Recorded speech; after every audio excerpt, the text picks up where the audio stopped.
UNC system policy prohibit the willful interruption, disturbance, or disruption of an official public meeting.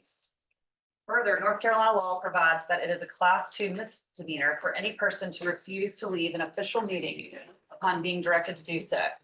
Pursuant to these authorities, anyone who interrupts, disturbs, or disrupts this meeting will be asked to leave. If you do not leave when asked, they will be removed and may be subject to arrest. We'll now start our open session agenda items. As chair of this committee, I must remind all members of their duty under the State Government Ethics Act to avoid conflicts of interest and appearances of conflict of interest. If you know of any conflict or appearance of conflict with respect to any matter coming before the committee today, please identify it at this time. All right, I'll now ask Chris McClure to once again call the roll. Chair White. Here.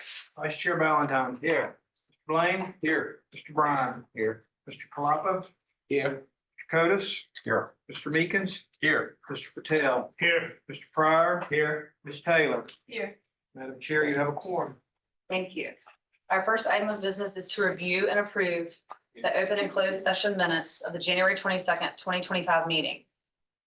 Do I hear a motion to approve the open and closed session minutes of January 22nd, 2025? Aye. So moved. Thank you. Trustee Blaine, do I hear a second? Second. Thank you, Trustee Pryor. Any discussion or debate? All those in favor say aye. Aye. Motion carries. This item will be placed on the consent agenda for the full board's approval tomorrow. All right, our next agenda item this afternoon is to hear a federal affairs update from Kelly Dockman, Director of Federal Affairs. Welcome.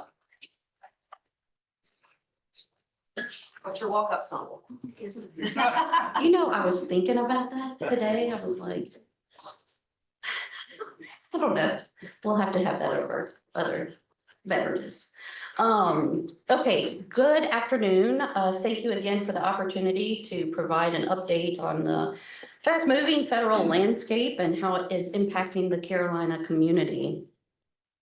Let me start my update looking at Congress. Last week, Congress passed a continuing resolution that funds the government through the end of this fiscal year, which is September the 30th. This continuing resolution was largely a clean CR, which means it maintains level funding from the previous fiscal year, so FY24 levels. There were a few expected haircuts to a few agencies such as the Department of Education, Defense Research Accounts, and also the NIH. Again, just slight haircuts. Importantly, also, the resolution preserves critical language. It's section 224, which prevents the administration from changing any negotiated rates as it relates to research and facilities and administrative reimbursements. But I will go into, added detail in a few minutes on the later side. But just wanted to say that this inclusion of this section really maintains significant protection for research universities like ours. So now turning to fiscal year 26, we are anxiously awaiting the release of the president's budget, which will kick off, is the traditional kickoff for the annual appropriation cycle. We expect that soon, but timing still remains unclear. So looking, as I think my last update, I highlighted that Congress is also working through a process called budget reconciliation.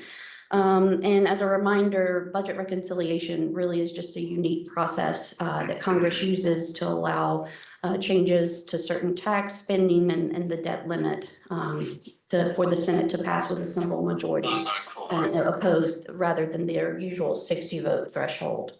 Right now, the House and the Senate are on two separate tracks as they work to deliver on the Trump administration's priorities through this reconciliation process.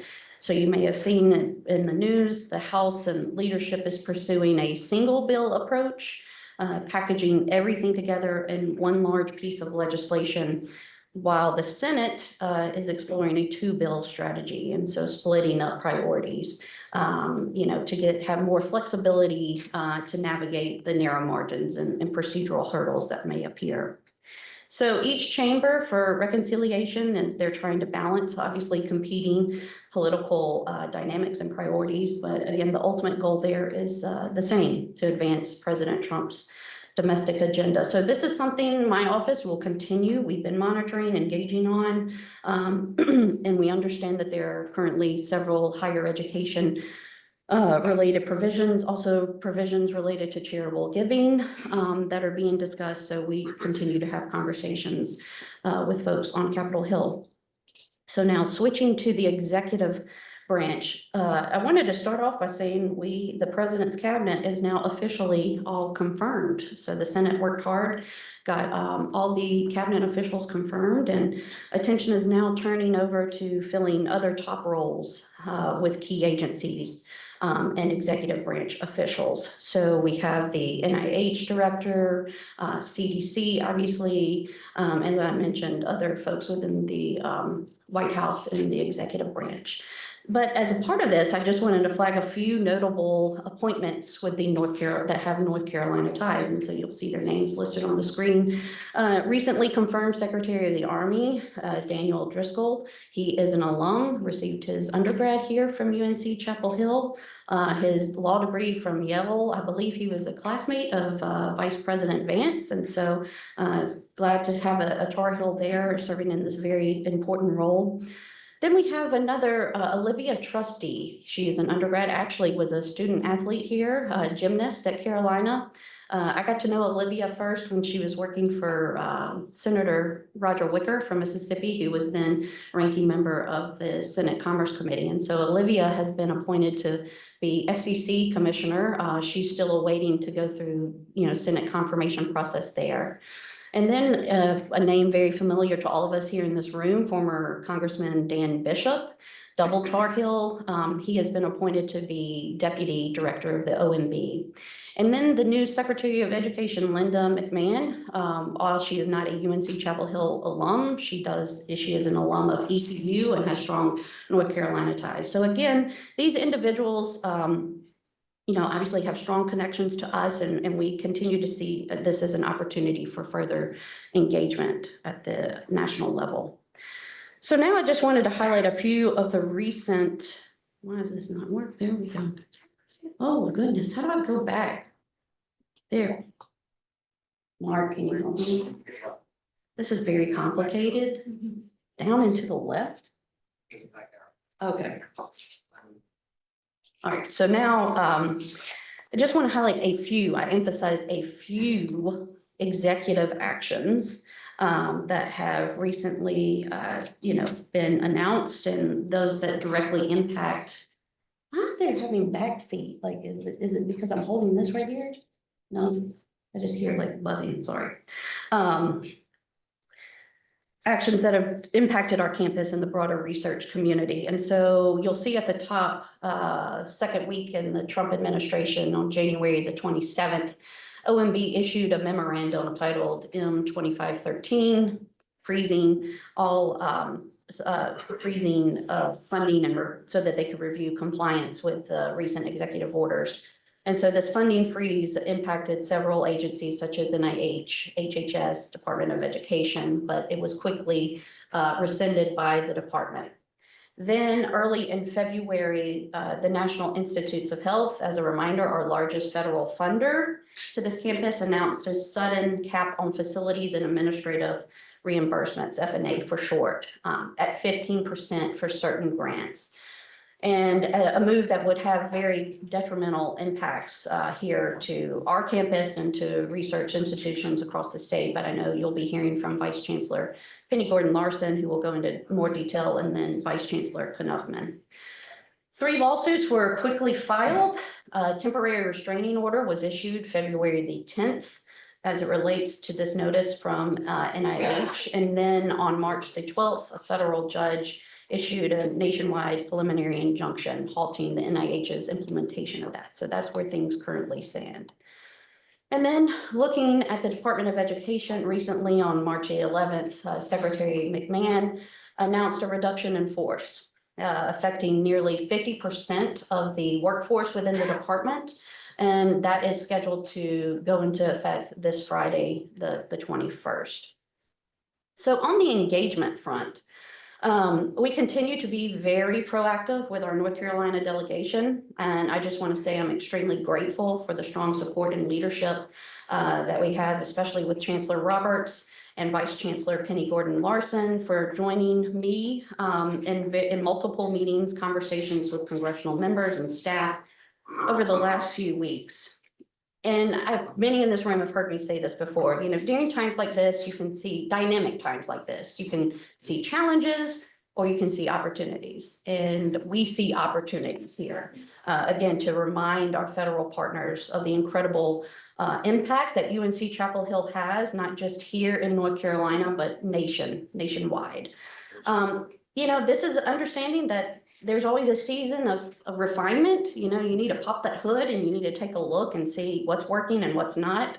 And I will say from the discussions and the engagements that we've been having with our folks on Capitol Hill, we have a seat at that table, at that review table. And so we are very fortunate, again, to have such strong partnerships across our North Carolina congressional delegation, again, just to elevate Carolina's presence as a reliable resource during this time of transition and review.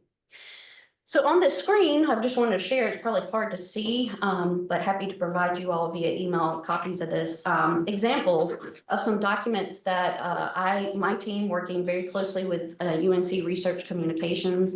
Layla Dally, raise your hand, she's been working hard. She does all of our research communications, and her team, they're incredible. They work with federal affairs to pull this together. And again, it's just helpful for us to share with our key stakeholders, describing exactly how far our reach goes. And you'll see there the check that comes from the National Institutes of Health here to UNC-Chapel Hill is $592 million. And that was for the last fiscal year. So obviously appropriations is very important. And we will again continue to work with our folks on Capitol Hill to make sure that this funding continues and that we can continue to grow and impact the lives of North Carolinians. So that's NIH. And then I just wanted to share again, I've put this in front of y'all before, but our office, we have a new congressional delegation, also working with UNC Research Communications. They help us pull this together. These are our updated congressional fact sheets. You'll see I have listed the 3rd district, so that's Congressman Greg Murphy's on the eastern part, all the way over to Congressman Edwards, who's in the western part of the state. Just showing again, yeah, we may physically be located here in Orange County, but our impact again is very wide. And it's just with a new Congress coming in, us coming in there and showing them, hey, look, this is the number of alumni you have in your district. This is the number of students that you have in your district. And oh, let's talk about, this federal dollars being put to work within your congressional delegation. And so it just gets the conversation going. And folks, we find it very beneficial and just to have a resource again to the folks on the Hill. So with that, I am happy to answer any questions that you might have. Do you have any questions for Kelly? What's the thinking of the members of the delegation on some of these NIH cuts and things that the president is proposing? Yeah, I think, coming from the viewpoint of opportunity to modernize the system, especially as it relates to facilities and administrative costs. I mean, it's been in place since the late, when was this, 70s? And then in 1991, under President Clinton, he actually imposed the 20% cap on the A side of it, the administrative side. So, it needs to be refreshed.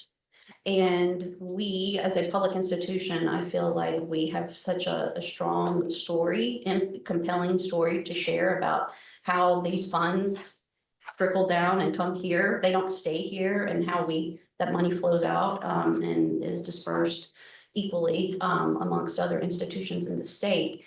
And so recognizing that the NIH is such a large funder for us and how it relates to the whole ecosystem, the landscape, we have people that want to come here, earn a degree, graduate professional students, faculty, researchers who are doing incredible stuff. That drives what? industry, they want to come in and they want to partner with us.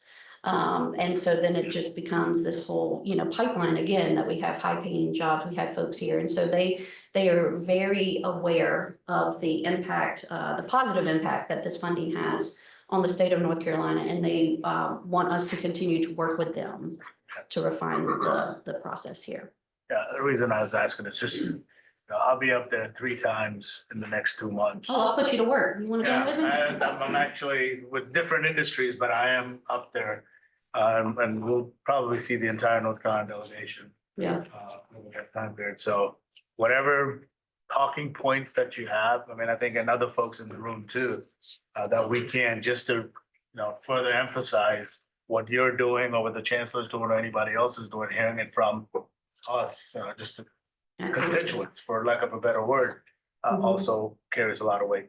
Yeah, and I will say, and Chancellor Roberts, please feel free to chime in, but, when all of this was coming out, coming together across our system, being able to say, hey, it's a shared voice here. It's an impact, it's not just us. And so Chancellor Roberts has, joined up and had several meetings with other chancellors across the system, directly with members of Congress talking about the impacts here. And so, yeah, we're just really grateful to have such a great delegation that we can work with. Thanks. Yes, Trustee Taylor. Kind of along those notes, is there any opportunity for students to kind of get involved, particularly the graduate students involved in kind of the advocacy work for that NIH funding? Trustee Blaine and I actually just hosted a lobbying 101 workshop, but we got to speak with a bunch of state legislators, and they said that student advocacy is really effective in kind of hearing from the students directly about how, the research could be impacted. So is there any kind of room for those students to get involved? Absolutely, yes. And as you can imagine, and you'll hear from Vice Chancellor Gordon Larson on the town halls and things that we've been holding just about weekly, and getting follow-up from graduate students saying, what can I do to be helpful? And, as I tell them, I can only control what I can control and what I say and who I talk to. But we have strength in numbers. And so absolutely, they are constituents here of this, in the state. And, have had shared that with our elected officials, with congressional staff up there.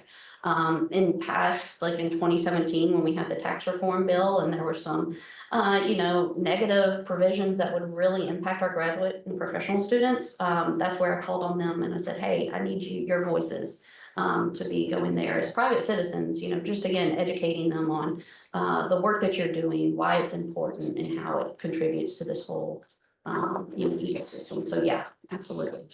And then I also had a follow-up to the point about 50% of the Department of Education workforce being cut. Do we know specifically what roles are being cut? Because I'm kind of curious to see if that would impact the FAFSA process and students receiving aid fall. Yeah, and I failed to mention this in my remarks, because of the flurry of activity that's coming out of Washington, DC, have to give props to Beth Keith and Christy Hurt and others that pulled together an internal working group that we have just around these issues, and we meet very frequently throughout the week.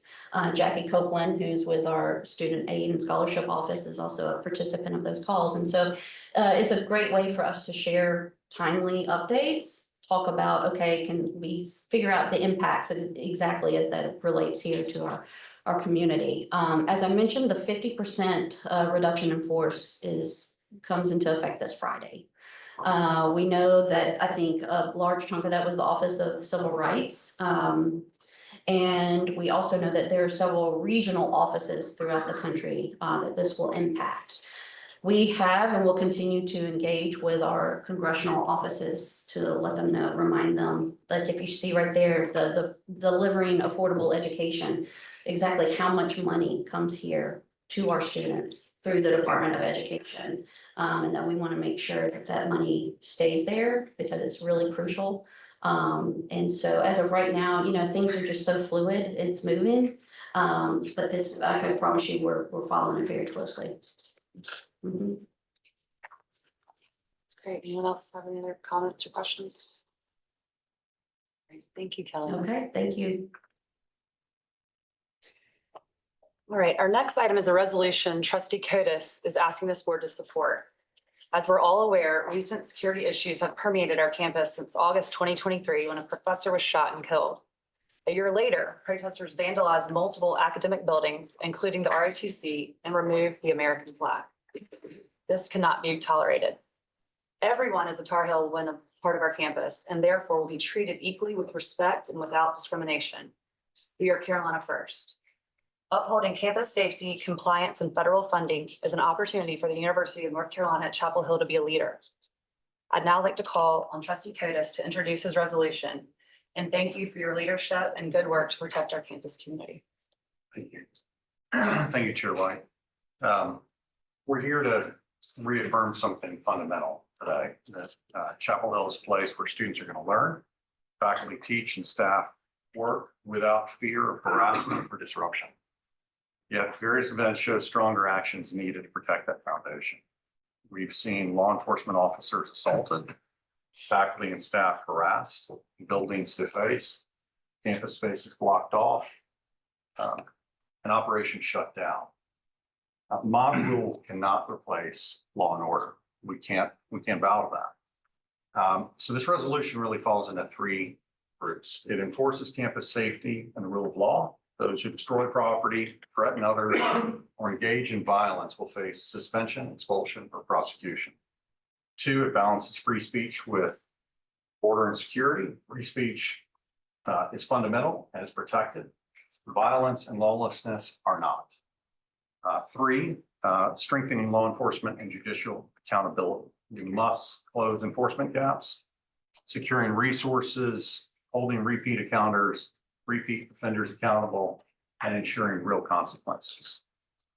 It also calls on the administration, with the administration's review and acceptance, that we're going to have periodic reports on student conduct enforcement, who's being held accountable for these actions, efforts to secure more law enforcement support where needed, and when crimes are committed on state-owned land, are they being properly prosecuted and adjudicated? So happy to go through the full resolution. Has everybody had a chance to review that? I tried to contact each person to make sure they had had a chance to go through there. It covers, when you get into the whereas section of it, if you're looking at the resolution, we focus on Title VI because there's an active Title VI investigation in the university.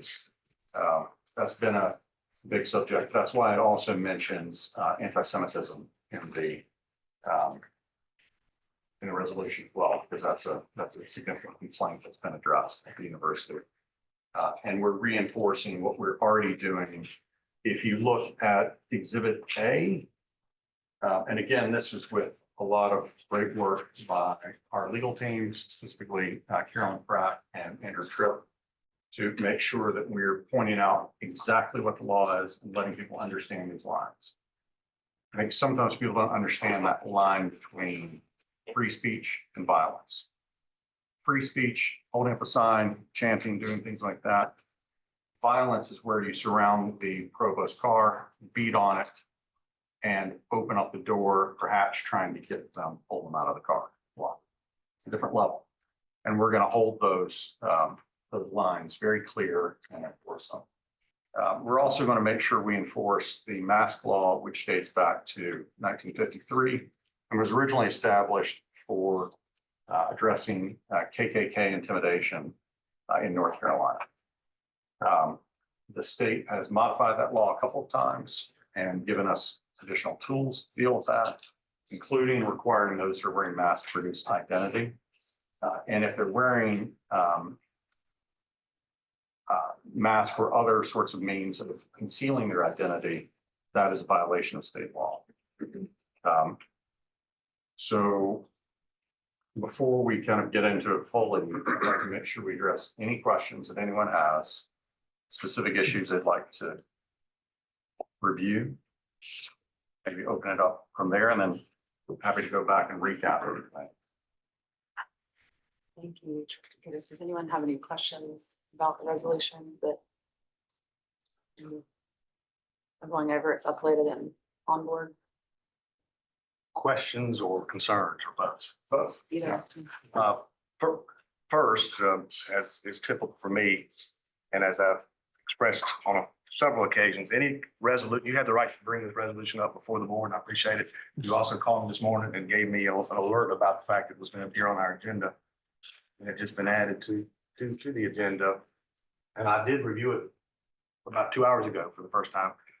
And I know you worked on this hard for weeks, talked to legal counsel and all that, and so you've been a part of it. But for those of us who have not, I would ask that we have a chance to digest it, to have an opportunity to review it before we vote on it, because this is not, an individual resolution. This is a resolution that each one of us are signing on to if we vote for it. So my first response would be that if we're going to vote for it, I'd vote against it for that very reason. I just haven't had time to digest it, to adopt it as a policy that I believe we should take on right now. I know that the system office just came out with their policies back in February. I don't know if they're consistent or inconsistent with that.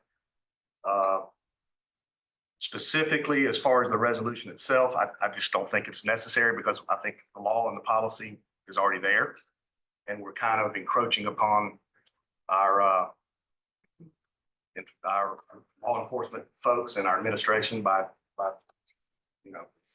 trying to enter into this arena in this way. Secondly, and I guess more importantly for me, this particular resolution singles out one particular type of hate speech. And I think when you do that, you're not including others. And so I think if we're going to do this, we ought to address all hate speech wherever it's coming from, not just one grouping of people, as far as the resolution. Because I think when we do that and we single out one type of speech, then we are also potentially at risk for violating our own policy on neutrality.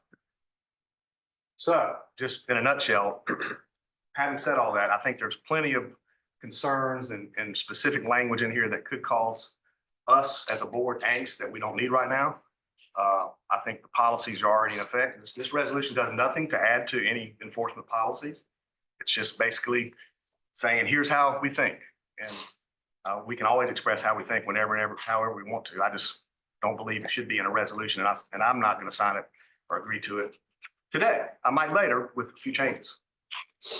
Let me answer a couple of those points. Department of Education opened up a Title VI investigation into a variety of schools about 7 days ago. So I think I proposed this resolution 8 days ago. Coincidental timing, but it was a topic that I felt was going to be addressed anyway. And you've seen the reports on Columbia University losing approximately $400 million in funding. For this university, that would be approximately $1 billion in funding that would be impacted. So the timing of it and the urgency has to do with a critical institutional risk. We're adults here, so we deal with risk that pops up all the time. We deal with risk that's urgent, and we don't always have time to study it. I think we adapted to this very quickly. We addressed it. It's been vetted through system council, university council, through the chancellor's office, and has been reviewed thoroughly. So we're addressing a critical, urgent item, and it's our job as trustees to act when necessary. So I hear you, but in this case, I think you make an exception. I have seen you previously make exceptions for other things that are urgent as well. So I would ask that you consider an exception here of an expedited review. And that's why I contacted you to make sure you had that. The reason we didn't publish something sooner was we were working to make sure it was buttoned up, very dialed in, and addressed both UNC policy, state law and federal law, and had references back to make it easy for everyone to understand that law. And that's a fantastic job by our legal team here. In terms of mentioning anti-Semitism, that's specifically addressed in the 7 day ago education complaint. And we did feel like we needed to address it head on because of the significance of the issue, the repeated pattern. You're talking about not just one or two events, but a variety of events. So we felt like we needed to address that head on, and that is the crux of the complaint that the administration has brought against the various, that the Department of Education has brought against the various schools. Does that answer some of the urgency, timing, and why we have to act and why we have to call out that particular? Does that? I mean, it doesn't, I don't see anything in this resolution that makes me feel like there's anything urgent about it. Chair White. Right, the thing we mentioned in the resolution, you'll see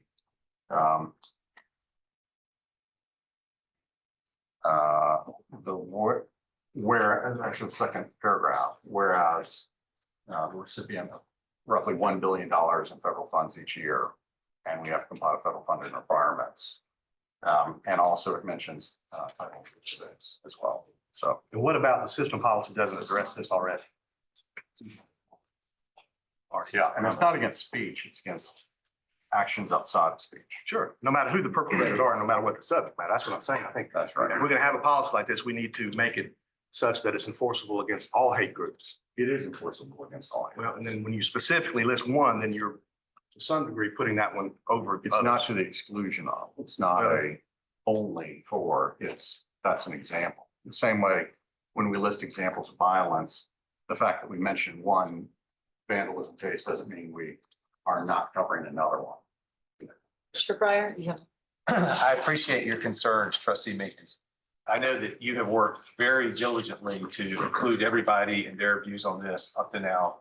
In the interest of continuing the meeting in a timely format, I'd like to second the motion. Can we go ahead and vote on it? All right, you've heard the second motion.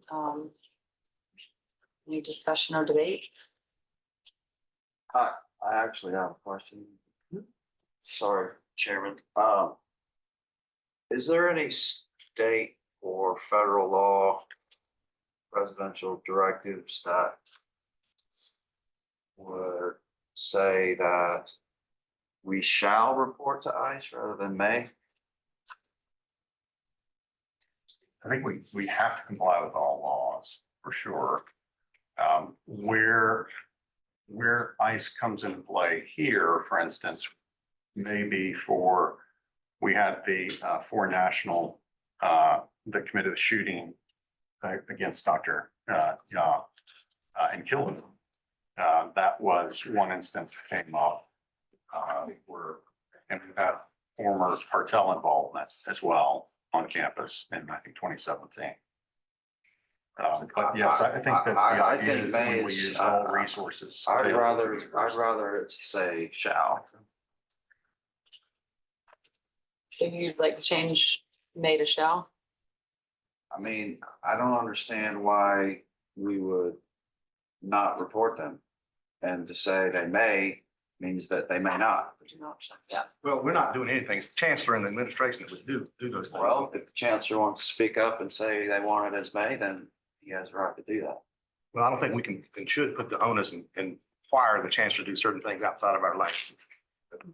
So I think that comes up in item 3, and it's in a reporting requirement where the chancellor is investigating various things. So he has an affirmative requirement to investigate all these things, but there's not a, and part of that investigation is looking at continued collaboration with a variety of agencies. So in this instance, you're saying if the chancellor thinks it rises to that level, then they may report it to ICE rather than a liberal interpretation saying that they don't have to if they don't want to. It's saying that the chancellor will report to us on that topic and the collaboration. I'm not talking about report to us, I'm talking about report to ICE for a violent felon on campus who's an illegal alien. I think that the chancellor, and I don't mean to speak for him, has secrets on all federal and state laws.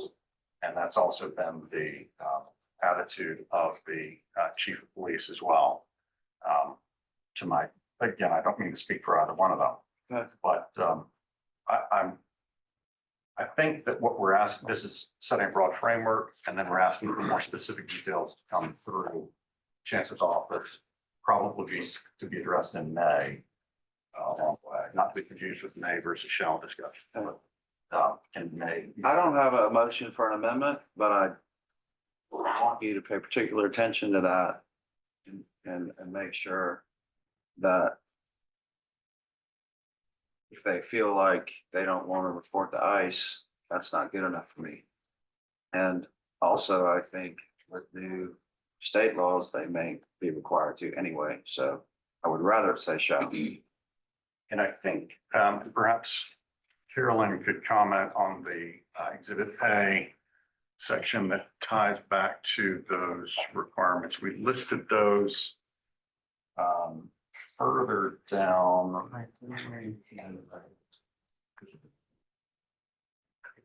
Well, so we have a motion on the floor to vote up or down on the resolution. And I think I hear you Okay. saying, Trustee Valentine, that you don't want to make an amendment? No, let me clarify there, because I think in Exhibit A, page 5 of 6, we have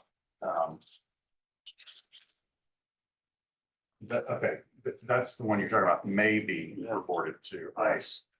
And then you've got the, sorry, I apologize, I didn't see that. The other section there is, we've got will work with law enforcement, but you're Right. saying shall be. I would accept that modification. I think that's a section that is further down in there. It's on page 5 and the third row down. Yes, so it's, Shall.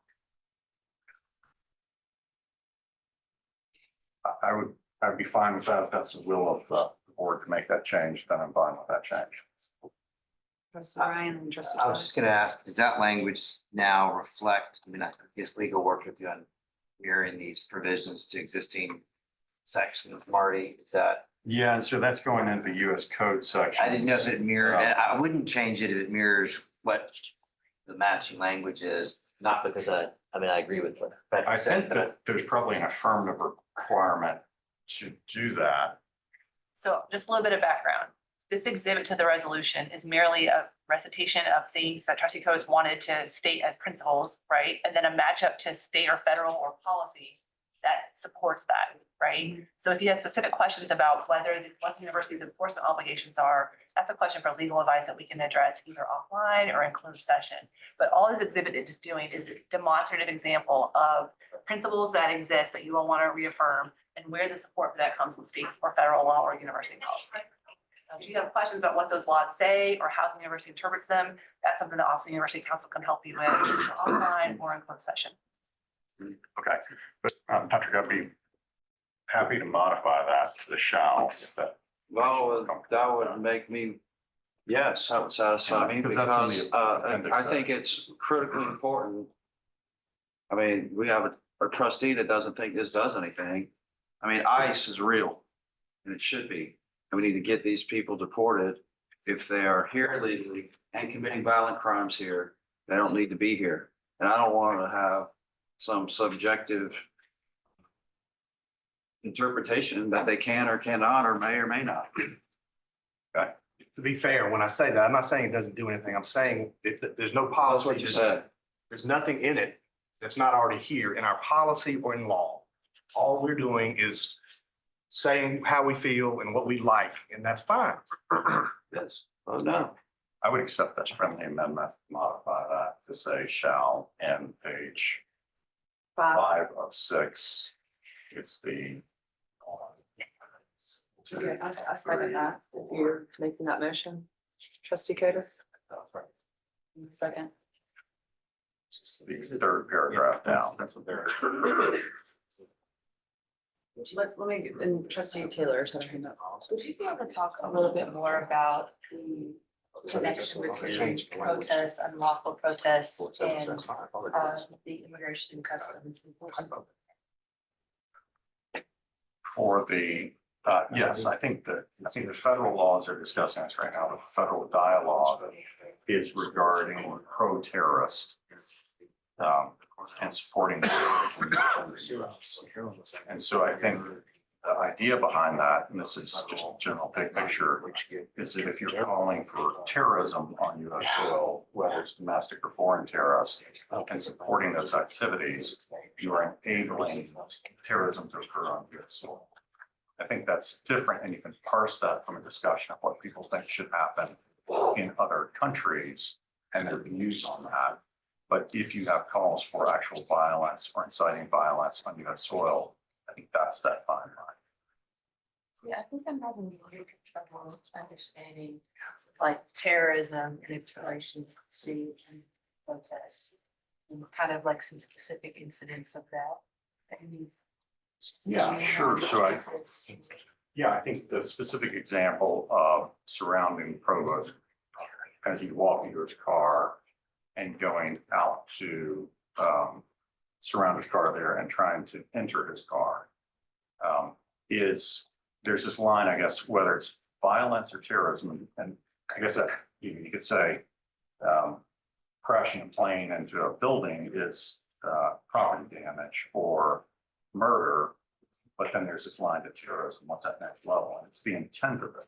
And I think some of the intent that's been articulated is on these specific protests have been deoccupy Turtle Island or escort calls for violence on US soil and supporting the efforts of a labeled terrorist group. Okay, thank you. So we have a friendly amendment to the resolution on page 5, third paragraph down, to change may to shall, which I've seconded. We'll, I We need guess, to vote on that modification. so all those in favor of changing may to shall on the resolution, say aye. Aye. All those opposed, Opposed. right? That amendment And then carries. we'll vote on the original. And then now we're going to vote on the passing the resolution with the amended changes. All those in favor say aye. Aye. All those opposed? Opposed. The motion carries. The resolution passes. All right, thank you, trustee Codis. Our next informational item is to hear an update from Mike Andreessen, Vice Chancellor of Development. Chancellor Andreessen. Thank you, Chair White and Board of Trustees. It's good to be with you again. As is our practice, we will always start with an update on our fundraising totals for the year. And I'll remind you that we typically do a deeper dive in the January meeting on the first 6 months of the year. And then again, in the fall meeting when we cover the full year. I'll give a brief update on fundraising and then move on to some other topics. Good news. We continue to have a strong fundraising year. Oops, thank you. Strong fundraising year. A bounce back from last year. 298 as of the end of February, compared to 227 last year. About a 30% increase every year. And really for the first time, we see ourselves above the 5-year average. That 5-year average, and we will, I promise, stop saying this at some point, is actually a mixture of the old accounting standards and the new accounting standards. So it actually overstates a bit from apples to apples. And so that affirms that our 298 is really a strong year, and I'm just delighted that I can share that news with you. But maybe more interesting as we think about the future, we are up 40% just about in the number of asks. Can I interrupt you? I'm sorry. What was our goal in? What is the goal for the year? Through February. I don't have it broken out by month. It's 500 for the year. Okay, so we're ahead of We're ahead our, of goal, okay, thanks. but 500 is A goal. floor. We'd like So to you're keep setting that. achievable Well, goals. we'll keep adding to those goals. Sounds like my daughter's planning to get cookies. There's an optimist for sure. I make up half my. But this is really a projection of the future. I mean, some of these things haven't realized, but we've been talking quite a bit over the last year or so about how do we increase the activity of our major gift officers. Again, that is gifts of $100,000 and above. This represents the number of total proposals that have been submitted to the year, and it's up significantly over 5 years. So that's a very quick update on activity and totals. What I'd like to do the remainder of my time is give you a little more of an update on what we're doing and planning for the next campaign. I've been giving you little tidbits along the way, but I thought I'd share a little more with you today because we've been very, very busy over the last 6 months. When I think of excellent, that is the $5.1 billion campaign we just achieved in 2023, really among some of the best in the country. How do we become the best? And what does that mean? How do we have that aspirational attitude and commitment? And so that's the work of the next campaign. I mentioned the last meeting, we've spent the last 6 or 7 months, really beginning in May, with 25 of our academic and administrative leaders who have fundraising as part of their portfolio. And we asked 4 fundamental questions in May. Describe the next decade for your unit, your school, your college, your department. Describe the role of philanthropy, and let's be intentional. It's not just gap funding, it's actually intentional dollars for intentional things. So let's begin writing down some fundraising priorities for students, faculty, programs, and if appropriate, facilities. And finally, let's begin to put in motion some goal setting. What would an 8-year goal look like? I mentioned in the last meeting in November, the deans and this group sat together in teams of 4 or 5 and presented to each other and critiqued and back and forth. And we did over about 5 days, and it was just incredible. I can't wait for you all to hear and see the broad aspiration of our leadership across the campus.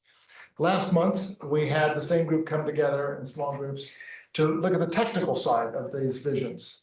Do you have enough donors? Do you have enough staff? How would you actually achieve these goals over that time period? And we call that technical presentations.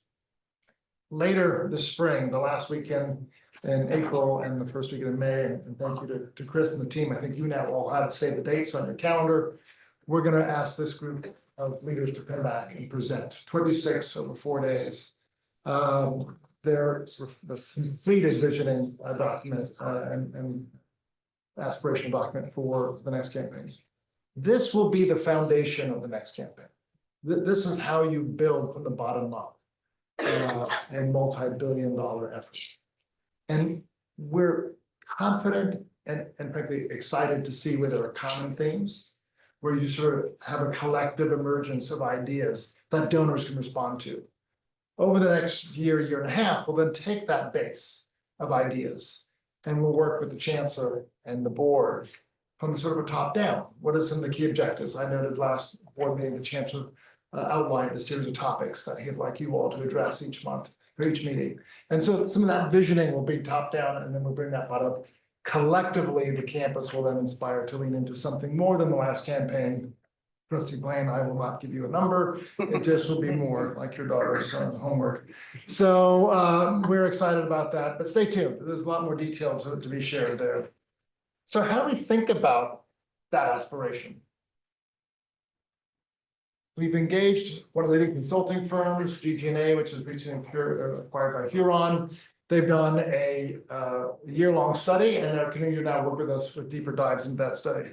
The 3 main findings that they presented after 75 interviews and 10 months of work was 1, we need to deal a little bit with our decentralized nature. And so some of you may have heard that we began working with our deans, really with the leadership of the chancellor and the provost, to realign, not centralized exactly, but tether together at least 26 fundraising shops. So the chief development officer for each of those units are connected to each other and to the central development team, UDO. And so we're in the process now of doing that and working through kind of memorandums of understanding how this new structure will support it. But the goal and intention is to grow and elevate the fundraising activity, both out in the units and in the center. That's how you get to that much bigger number. Second finding they have is that we have been under asking. They believe, and I agree with them, that the irrational love so expressed by everyone to this university has a lot more capacity to give. And we've got to get more comfortable asking at higher levels. Principal gifts really means gifts of 5 million and above. But I would say million and above is an area that we can really grow and enhance. And I've got some data to show you for that. And then finally, difficult, expensive, complicated. How do you build the base? We have 380,000 living alumni, thousands of parents and friends. How do we do that in partnership with the Alumni Association using new tools and technologies? And so these 2, starting with the structure, and then how do we focus on higher asks, and then how do we build a base? That's part of the analysis and work we're doing as we go forward in the campaign plan. We also think we should look inwardly and ask ourselves, with the resources we have, how are we doing? Are we productive? How do we measure up? You know from previous meetings that we're very proud to be part of a group of 10 public universities called the Advancement Leadership Forum out. And we meet twice a year and we compare ourselves. We share data, confidential data about how much activity and how big our staff. We also compare that to 10 privates, a private cohort, to better understand where we sit in the national fundraising scene. The numbers are small. I won't actually try to read those, but this is looking at 2024, the previous year that was not our best, and ask the question, how much major gift work, or in this case, 100,000 to 1 million, how many asks are we making? And how productive were we compared to that peer set? We are not at the middle, not at the bottom, but we're on the wrong side. We've got to increase that. So we're really acutely looking at, not only do we have the right number of people, but are we making the right number of activity for each of those individuals? Here's another data point I think I've shared with you before. We know that a campaign has an elevating effect. When you started this campaign in 2014, 2015, we knew that we had to elevate our comprehensive fundraising from about 250 million a year, about 500. We did that. At the end of the campaign, extraordinary activity. You can see in fiscal 2022, 125 asks of $1 million, and then a steady decline, both at $1 million and $5 million. Not okay. We need to figure out a way to make sure that our staff are actually inspired, incentivized, and effectively managed to meet those objectives.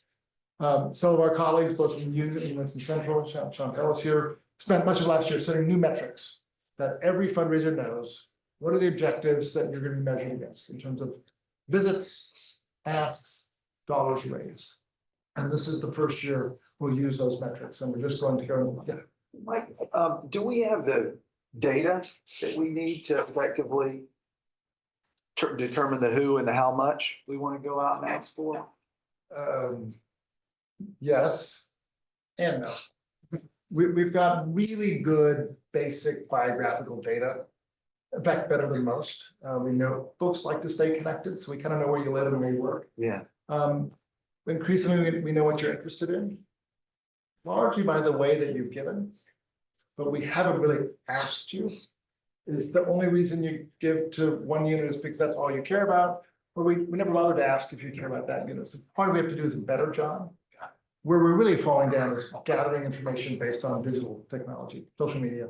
We're still very much paper and phone where we need to go to technology. And that is, last meeting, we've hired an executive director of digital first thinking to help elevate all of our work around cruising technology. Big gap for us. Great question. Steve Valentine, and then Trustee Long. Okay. What's the new age cutoff for estate gifts being counted?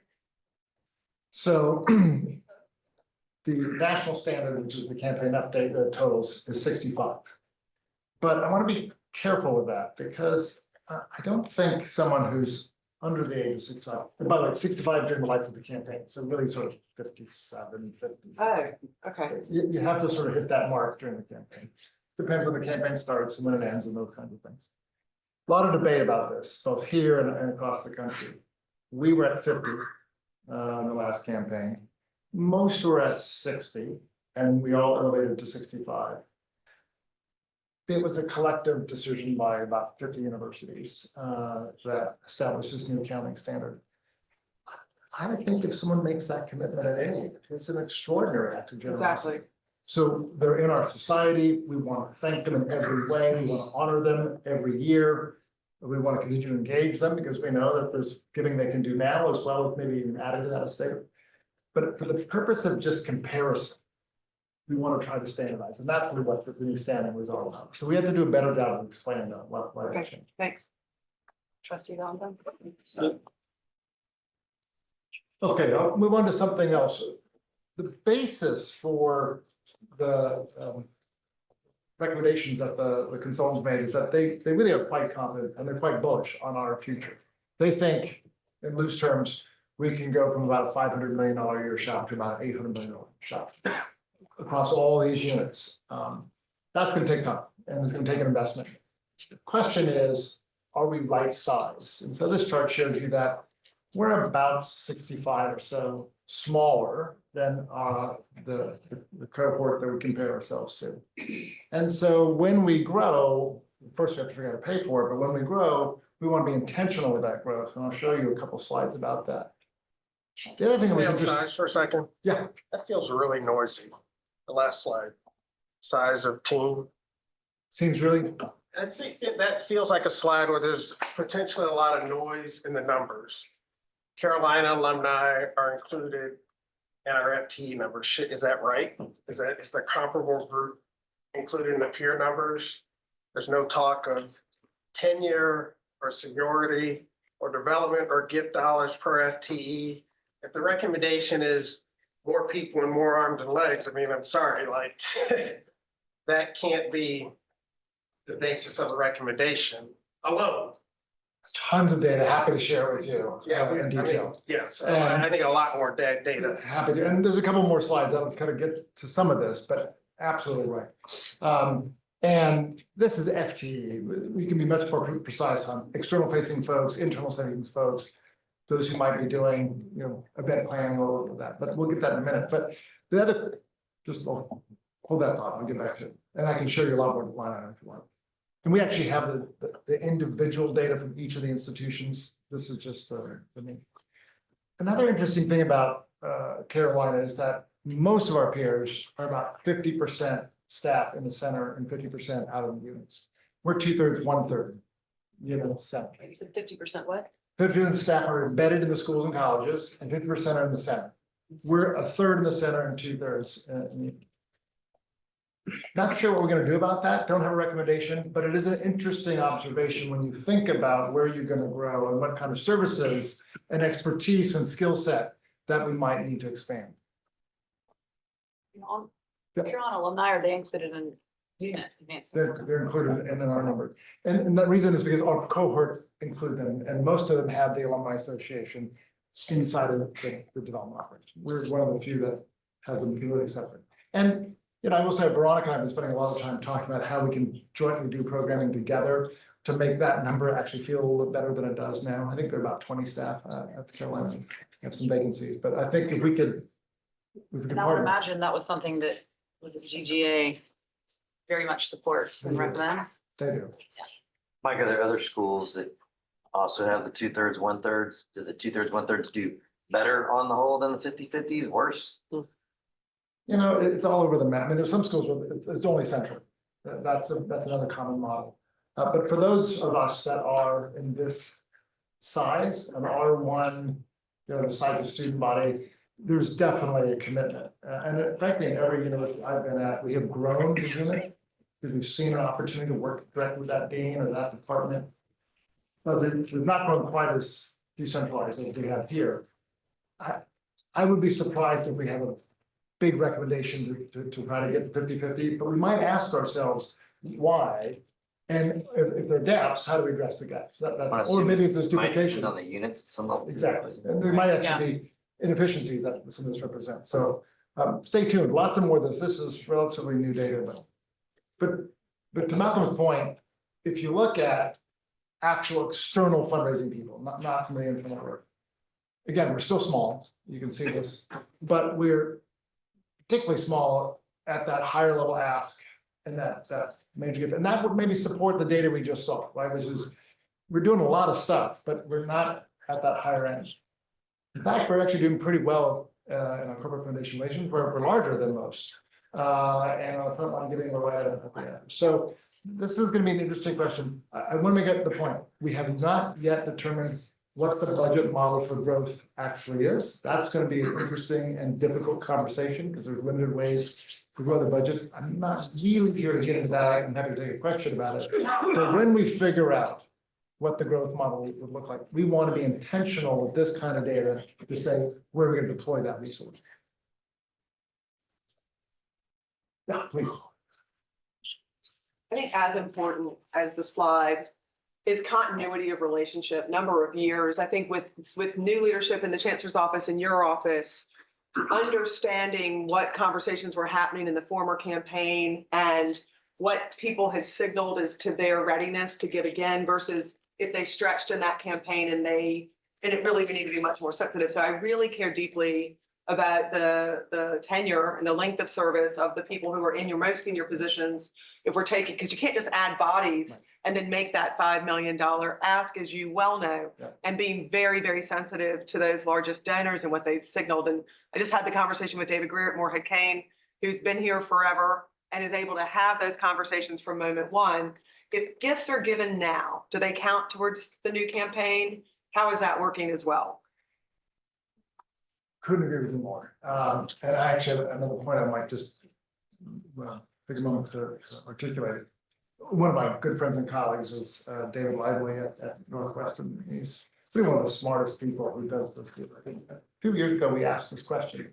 If you hire a fundraiser, how long does it take for them to get to the optimal ROI? And it's usually year 3. So you pay them, you give them a list, you start working through. And then from year 3 to 8, it's kind of this optimum. And so we said, what is the magic? What did they learn? What experience did they gain?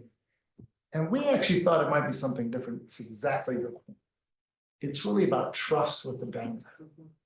It took the donor a while to say, this is someone who's going to stick around and get to know me and listen to me and be a part of my journey. And unfortunately, what we do too often is find a bright star, we give them a job. They say, well, I want to get paid more. Oh, well, go do this at another place. Right. Maybe another part of the university. And give up all those relationships you just started. And so we keep repeating that. And so we've got to rethink how we hire, how we promote, and how we incentivize folks staying in that same relationship pool. Because you all are donors saying, well, why do you keep whipping new development officer in front of me? We have to start all over again. So it's a very, very important point that I think those of us who've grown up in the industry over the last 2 or 3 decades got too caught up in the growth rate and not enough in the relationship rate. It's a great point. Second point. Gifts this year. Gifts this year. It sort of depends on when you start. I mean, I would suggest that we probably start it. So I think we're in the next campaign. We just haven't. you haven't been asked if a gift made this year counts towards the next. Yeah, we'll have to think about how to actually make it. Again, we're doing this work right now. Right. As you know, there's usually a 3 or 4 year kind of working phase, which is where we're in. Then there'll be a big public phase, and I think that's. I mean, I just think we would expect a down year in advance, if it's not counting, a down year in advance of the campaign, because, and we have to be transparent with people. I've seen, I won't say which one, in an affiliate organization at the university, someone make a major gift, not by your definition, a significant gift, and then not get credit for it, even though it was timed appropriately because of a glitch in the rule, and that doesn't work, and it's unbelievable. It's a gift I solicited, so I'm really unhappy about it. And so we just have to be super thoughtful about that, right? And treat everyone well and give them the benefit of the doubt on the timing of their gift. Otherwise, we're gonna see, because we know we're gonna go back to those people and expect them to participate in the campaign, right? Everyone's gonna be asked. Totally agree, and we need to do a better job of that. And actually, I'd love to talk about a specific situation, because another fairly common practice between campaigns is if a donor really felt that this next gift was gonna be part of this next effort, we'll find a way. Okay. Just to end on this, so this is the kind of thing we're doing every day. Happy to go into much bigger detail. We have, I think, 150 slides from the last ALF meeting I was at.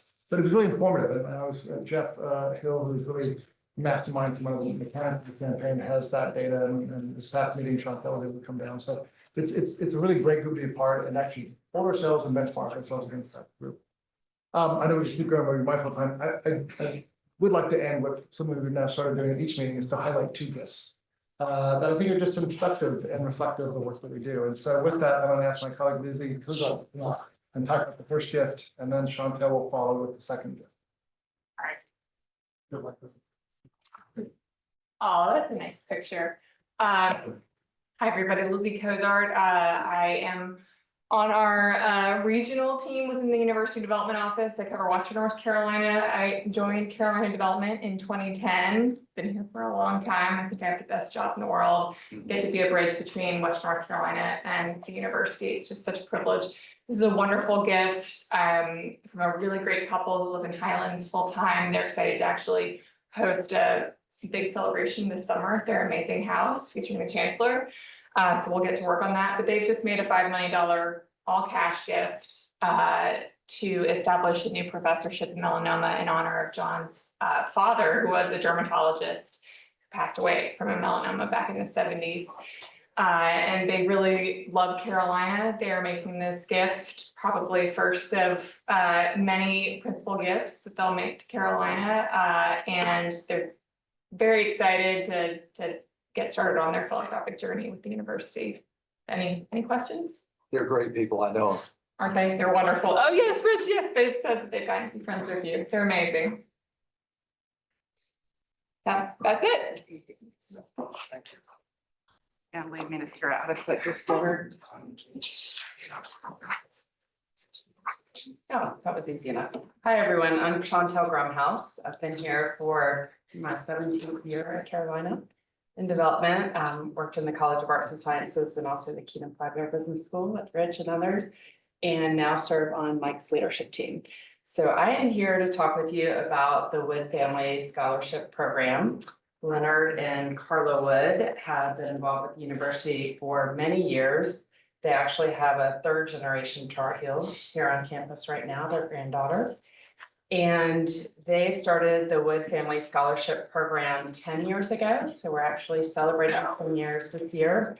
And they made a $7.5 million gift to fully endow the program, which will support a total of 32 scholars at a time. So 8 per class. This is for undergraduate students. Of course, they've also been involved in the Wood Center for Real Estate Studies at the business school and made an initial gift to endow that program. So we're very fortunate to have their involvement here at the university. It's been a pleasure getting to know them. I called Leonard this morning. I said, Leonard, I'm going to talk about your and Carla's generous commitment, which they just made to the Board of Trustees and other university representatives. What would you like me to say about your gift? And Leonard said, well, to me, education means everything. It's the difference maker. And how we thought about this gift is we want to support students who are very strong members of communities and community servants and do good things in the community, much like yourselves. And so we are really excited to initiate the scholarship fund. It's both merit-based and need-based. So really checks a lot of boxes. And so it's just been an honor to work with them on this gift. I do want to give a quick shout out to Kevin Kitchens, my colleague who I work with this gift on, and also our Division of Enrollment. Several members are here. Scholarships and student aid have been excellent partners. Any questions about this commitment? Awesome. Thank you. Thank you. That concludes my report, and happy to take any other questions you'd like. Does anybody have any questions for Jason? Thank you. Thank you. All right, Trustee Valentine, I'll now entertain a motion to go into closed session. Madam Chair, I move that the External Relations Committee go into closed session pursuant to North Carolina General Statute, section 143(1)(a)(1), to prevent the disclosure of privileged or confidential information, and also pursuant to section 143(3)(11)(a)(2).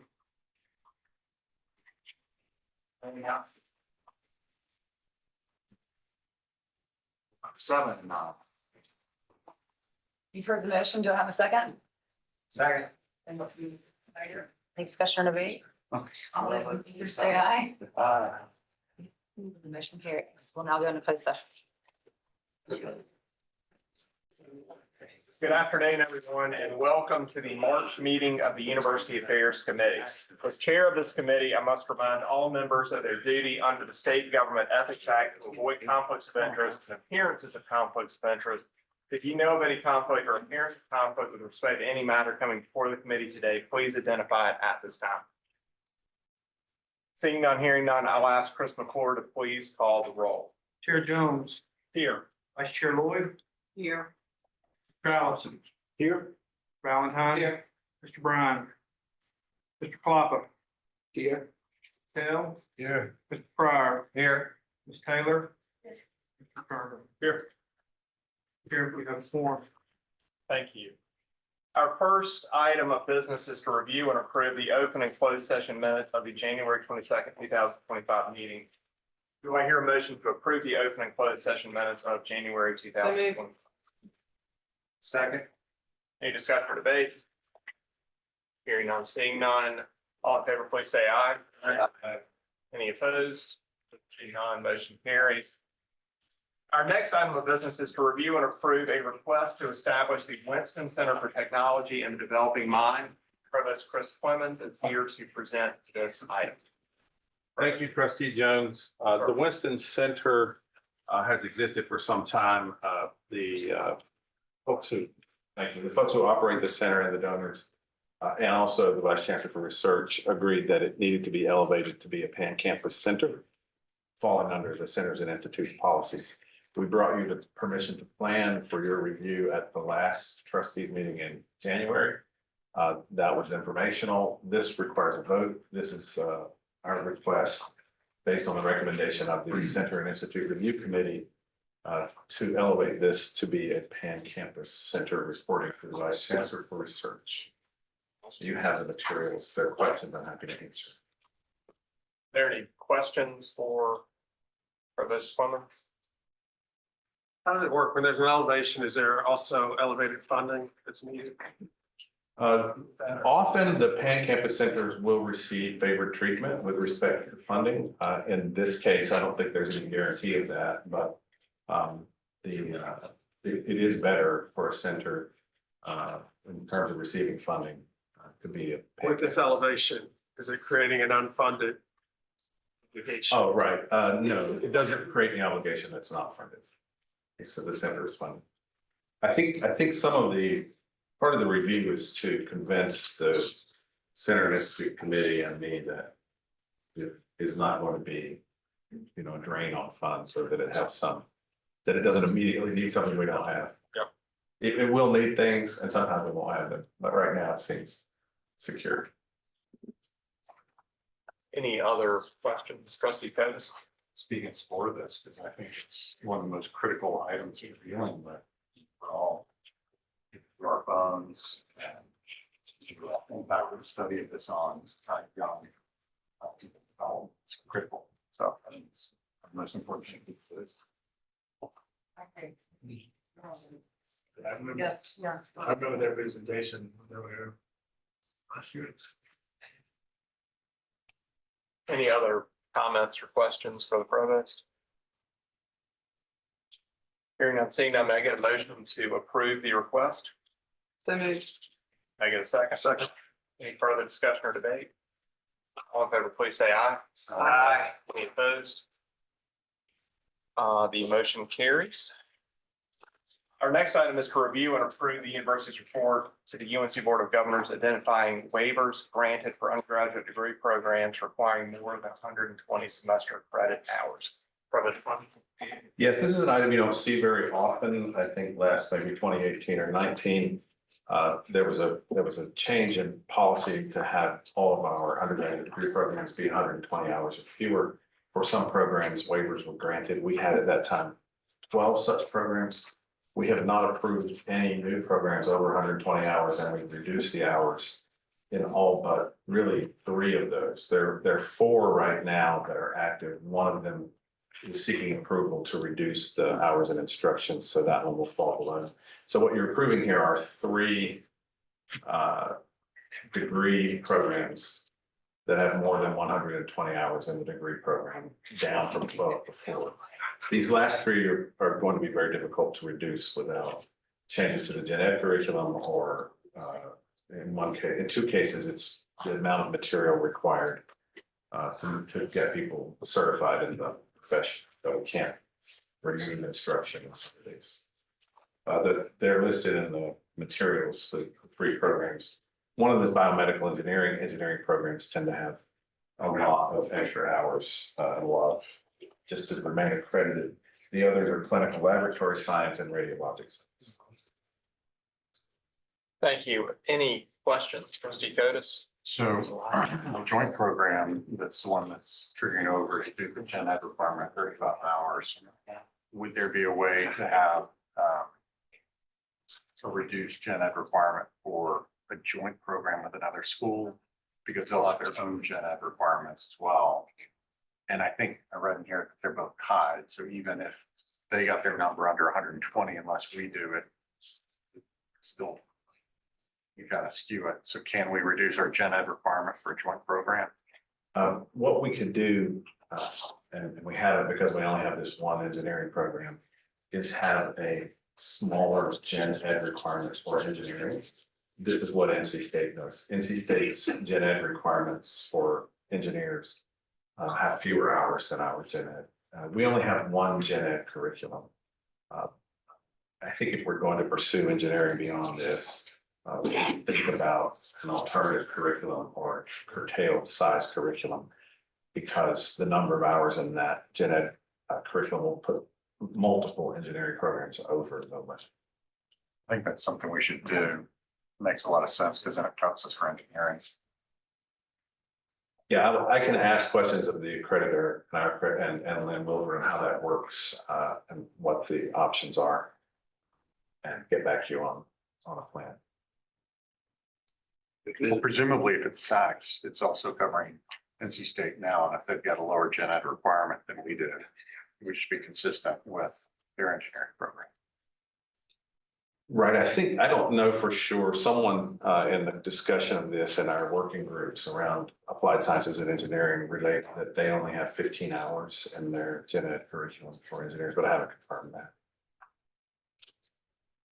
Is that something we can do here, or is that a BOG? Do we have, if we're changing the gen ed curriculum? So the gen ed curriculum must meet both the requirements of our accreditors, which is not all that onerous to do, and is generally debated upon and approved by the full faculty council in a vote. So this would have to go through a shared governance process with the whole faculty. This also is complying with the POG standard, which requires 120 hours or less. And we can't take an action that would be outside of that, but for this waiver. So what I'm saying is if we don't approve the waiver, it has to be under 120 hours. Yeah, if you don't approve the waiver, we would have to remove something from it much more quickly in order to continue the degree program. Then I would suggest we not approve the waiver on this particular program. Yeah, I don't want to debate that. I'm happy to go forward with a change to the gen ed curriculum for engineering on whatever process that requires, and I think it would be successful. I think it would be a better process if it weren't rushed. And these programs are operating right now. Yes, the BME program was, So we have students in the program. So it's not that easy to make a change to the requirements. Well, any change we make to requirements To the exemption. only applies to new students coming in. So the students in the program would need the waiver anyway. What's the date of the reapproval? It's already approved. Several of them are being dropped down to the 120. Right, what we're doing here is, this actually has to go, I think, to the Board of Governors, and so what we're doing here is approving to send it to the governors for them to approve the exception. This is a BOG limit requirement, it's got 120, so they have to approve anything over 120. Right, and if we can get under 120, which it sounds like we can with a gen ed requirement, I don't see the need to approve that. I tend to agree. But not for current students. I mean, the chancellor is correct on that. We need the waiver for the students who are in the 4 years now. Because the change in the gen ed requirement would only apply to an incoming class. The requirements are grandfathered. So we have our senior class under the old curriculum because they started under that curriculum. Steve Pryor. I have a slightly off-topic bit of feedback I want to give you. And it is related to a freshman requirement called III. And because you are so efficient at getting things done, I want to relay this to you in the context of, I was just checking with the student body president who did not have to have the III her freshman year, so she missed this. But it is unique among all freshmen that I have asked their experience with III required classes. no one that I've talked to likes it. And I'm just. What is it? What is triple I? Ideas, information, and inquiry. And it's one of these things that I think was well intended to provide different professors with different disciplines, and the freshmen are subjected to it. But I'm curious your take from the provost perspective. Is this something that an experiment that is working, or something that hasn't gone as well as intended? Yeah, instead of giving you my opinion, I'll give you data. In the first year that we did it, we did a survey of the effectiveness of it. And it was about 50-50. 50% of the students thought it was valuable and liked it. 50% or so thought it was not just not effective. They had strong negative feelings about it. They thought it was terrible. There was very bad feedback. It was strongly dependent on the subject matter and the faculty involved. And so there were some reforms done after the first year. And if what you're suggesting is that we change it, I will be efficient. It's already done. The rules for the AAA have changed so that you don't now have to have 3 professors. You have to have 3 different subject areas or 3 different approaches, but you don't have to have 3 different people doing that. Because it was also very expensive to have 3 faculty experts in one class when you could teach it with 1 or 2. What is the data after the reforms? You said it was 50-50. Yeah, I don't know first that year. they've done another survey, so I would have to check in with the college. I happened to see the first survey. If they've taken more data, I haven't seen it, but I'm happy to find out. I was just wondering, just like data, I was wondering. So in a way, your characterization is not incorrect. It was experimental. We are pivoting to make it better because the experiment was not entirely a success. But it's still a requirement for incoming freshmen. It's just been tweaked, basically. It's being tweaked. Yeah. Thank you. Yes, Rob. Provost Clemens, just back on the 120 hours requirement and the waiver. We have 3 waivers, as you mentioned. Do you have a feel for how we compare to other UNC system schools in that regard? I didn't look at the data on other schools, so I don't actually know what other schools have. I mean, we're way better than we were with 12, so I feel we've done good work to get down to these 3. And we'll continue to work on it, of course. But these 3 are waivered now, so this is a reapproval of existing waivers. Is that a stigma to have 3 or more? I mean, what? My sense anecdotally, my recollection from my time on the Board of Governors is that most system schools have significantly more waivers than we do. And so are you suggesting maybe we try for more, or? I'm saying, I'm not saying we try for more or that we need to reduce. I'm saying that having 3 waivers is not, I think, going to raise any eyebrows. I'm unconcerned about these waivers because the data show the students are finishing on time. The purpose of the policy was to not have students taking 5 years to get through. These programs have very high 4-year graduation rates. Those are in your document. And I think, I don't think the Board of Governors will be concerned either. I think instead they'll be happy that we've reduced the number to this level. Any further discussion, questions? Hearing none, seeing none, may I have a motion to approve the request? So moved. Second. Any further discussion or debate? All in favor, please say aye. Aye. Any opposed? Hearing none, the motion carries. All these items will be placed on the consent agenda for the full board's approval tomorrow. The next item is informational.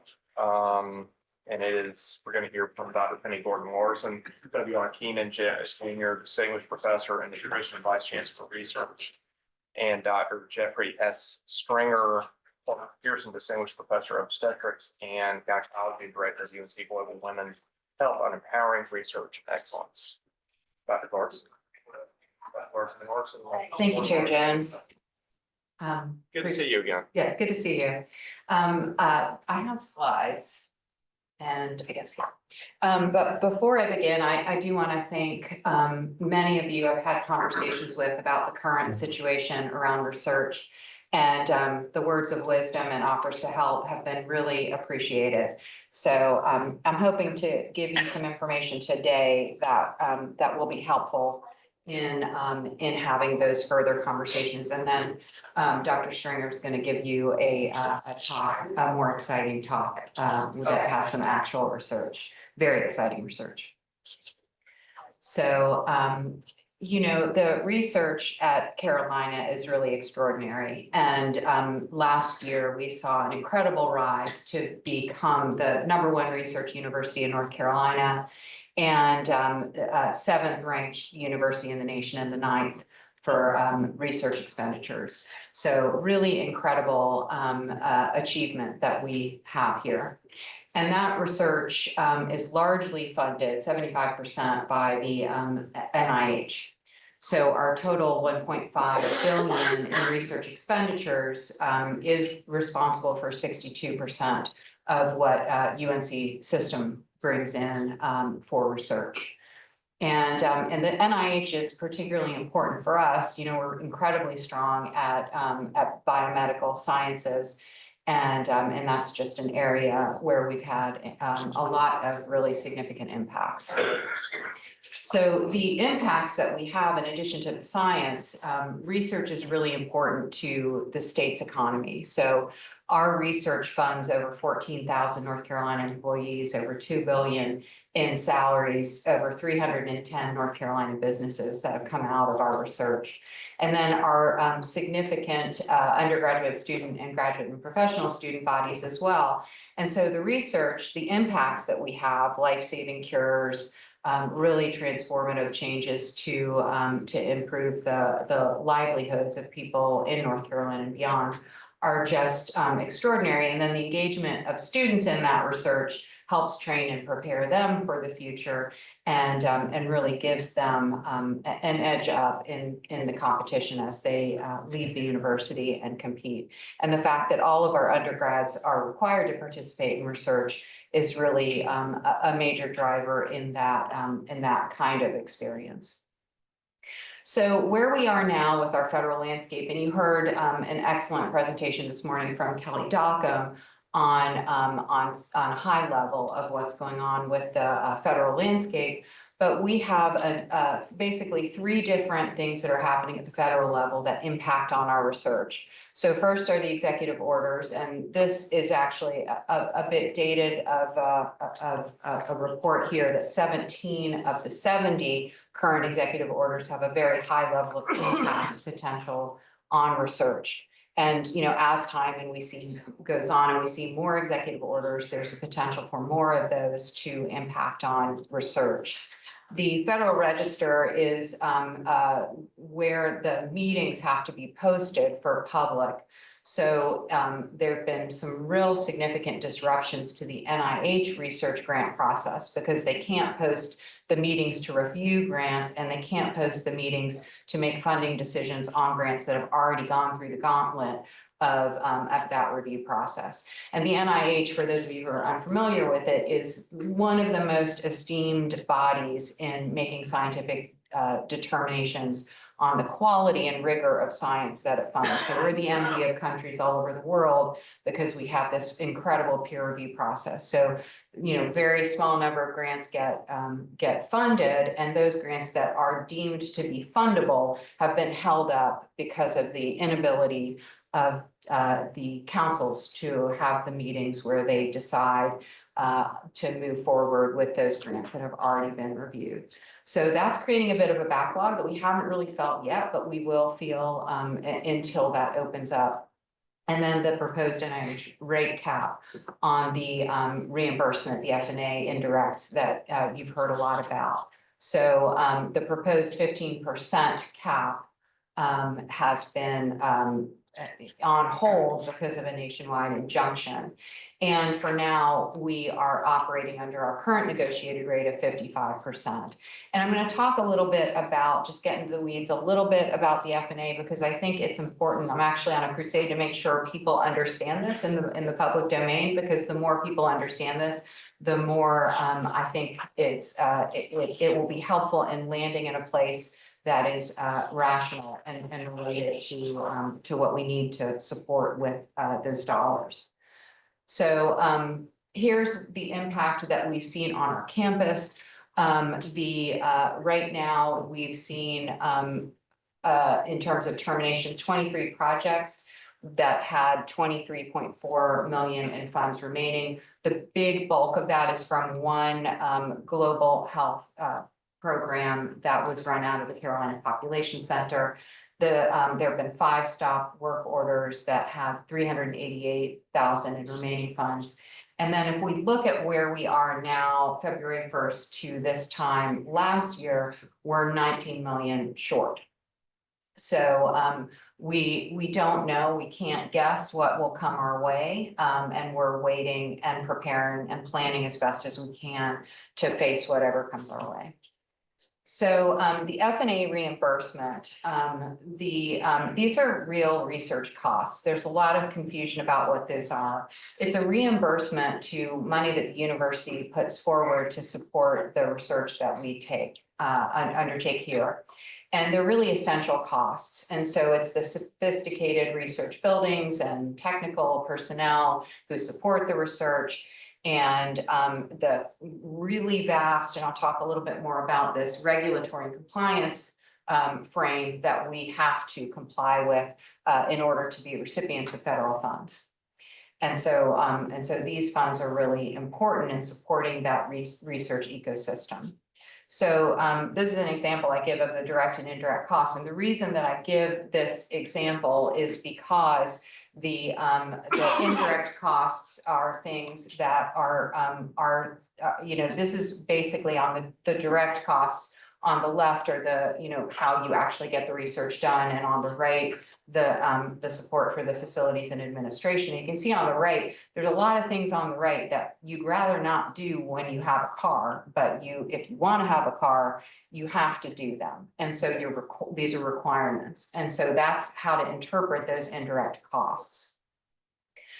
Here is a figure that shows, Sorry, just a quick question. So if we're at 55%, how does that compare to other peer institutions out there? Good question. So we are probably roughly in the middle. We're low for a high-tech, high-producing R1 university. But this is a really complicated negotiation that we do with the federal government. It's very prescriptive, and we have to justify and show every dollar, every cost in order to get that. So our negotiated rate is what it costs, what it literally costs us to carry out the research based on real data at the university. So when you look at a university like Harvard, they're up, sometimes the privates can be up, even Duke is much higher than we are, can be up more in the 80, 70, 80 range. And then once that's negotiated, say at 55, does that then apply to all grants that we get? All federal grants. All federal? Okay. Yes. Thank you. Yes. And there's a difference between the federal and the non-federal in that when you can have a lower rate that you give to a foundation, but they allow you to cover in your direct costs things that the federal government doesn't allow you. So you can't really compare, it's apples to oranges. Yeah. So here's the regulatory burden just in really clear lines. So you can look, the top line is the ratio of R&D federal funding to GDP. The bottom line are the number of federal requirements we have to abide by. And they imposed a 26% cap on the research administration of the A part of the F&A back in 91, and they never changed that. So we're limited to that 26%, yet over time, the number of those requirements, those mandatory requirements have skyrocketed. And you can see in the pink, that they're showing 62% of those regulations have happened since 91 and in the last 10 years. So as we think about how we approach the F&A rate that the federal government will give us, we at the same time need to think about how do we modernize or deal with some of these regulatory requirements that are not harmonized across federal agencies, that in some cases are duplicative. And if we could reduce those and allocate some of those funds to the direct side, having a lower F&A rate would be okay. So, it's part of what we're talking about when we talk about how we approach and have conversations about revitalizing the F&A. So the F&A, the F part, the facilities part is really the extraordinary facilities that we have here. And so this is what allows our students to work with top-notch researchers in incredibly amazing laboratories on campus. And so this is why they come to Carolina for one reason. They can be right alongside these faculty members and being, handling the most sophisticated methods. Then when they leave the university, they're more competitive because they've been in these kinds of environments. And so the facilities part of this is really, really important. The F&A investments that have advanced Carolina, when you look at, especially in the biomedical parts of our campus, genetic medicine building was funded entirely from debt on F&A. Mary Ellen Jones building, we renovated in 2019. And if you've ever been in that building, anybody who's gone to the biomedical engineering department has been in that building. It is amazing, and the equipment and everything that they have there. It's a great story of how you use the F&A to renovate and really do great buildings. And you all are all familiar with my passion for the translational research building, which was to be funded $230 million off of our F&A funds that now we really have to put on hold because we can't count on the F&A dollars and the support that we had there. So there's real implications when we talk about how, these F&A negotiations and what they mean for campuses.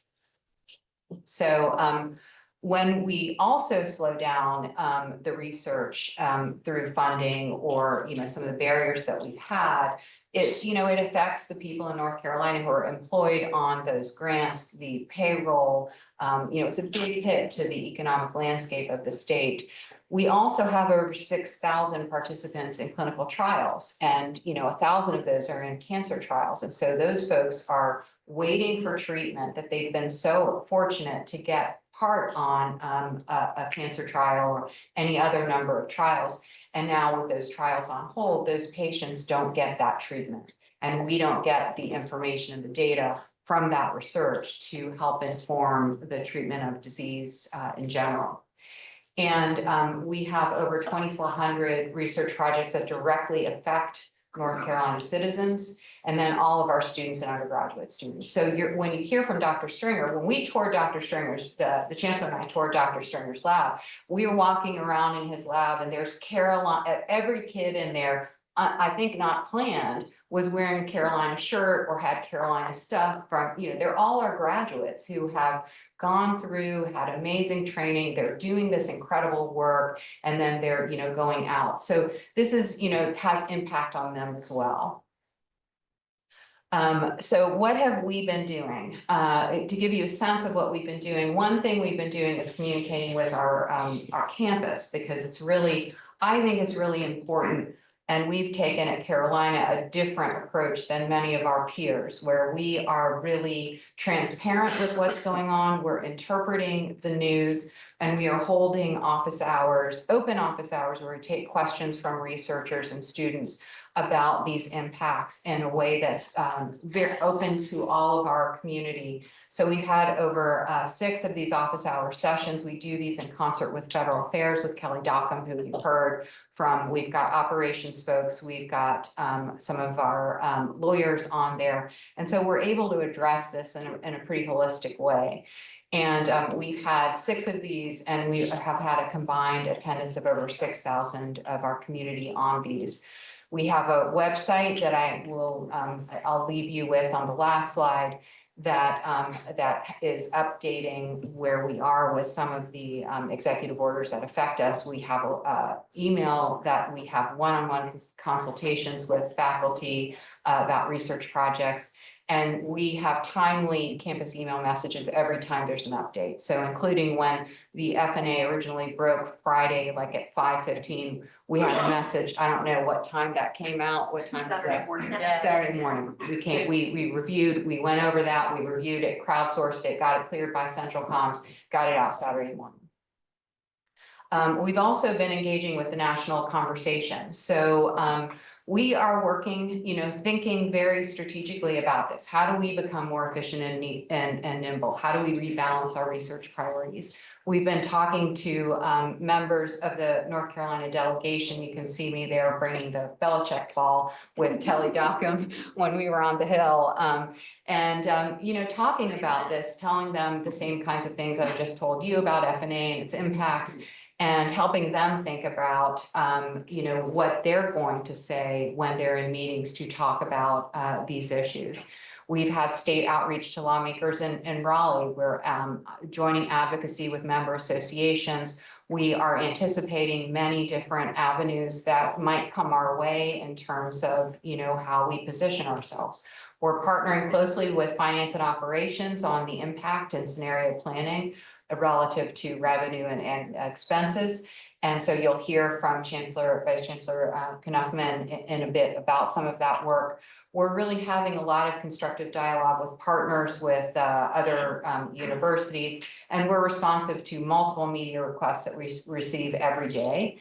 And our UNC Research Impact Communications campaign on social media, and I'll embarrass Layla Dowdy back there, who doesn't like to be embarrassed, but she's done a phenomenal job in partnership with UNC Communications. And I'm going to pass your impact sheet around just so that folks can see it. And we had enormous engagement.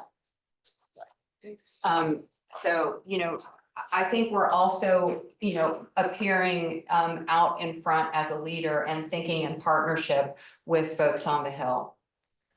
We have more information for you here on the executive actions on FNA also so that you'll have it.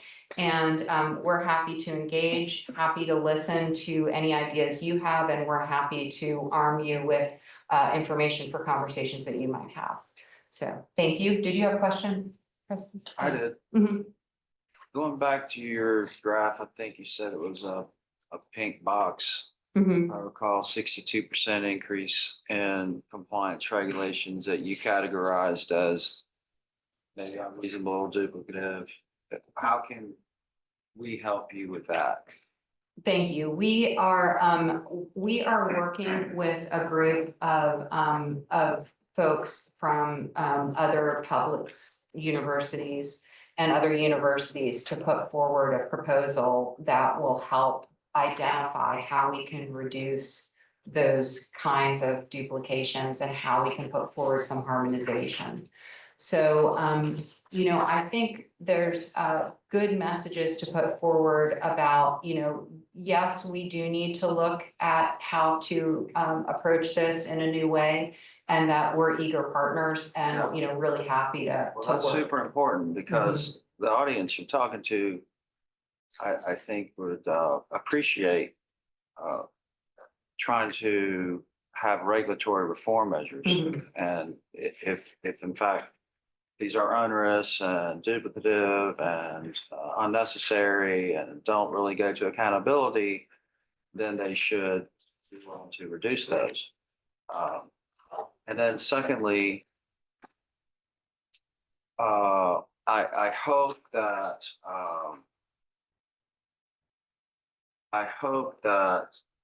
with all these communiques that it doesn't appear to be partisan.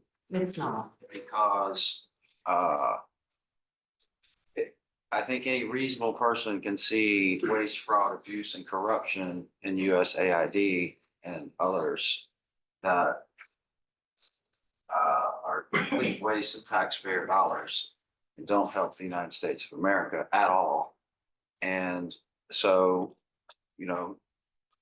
maybe we can say, great job. We appreciate you doing that.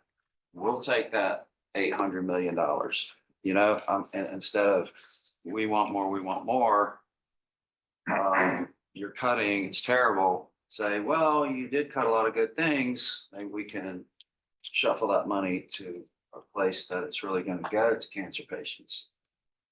Yeah. Just some political advice.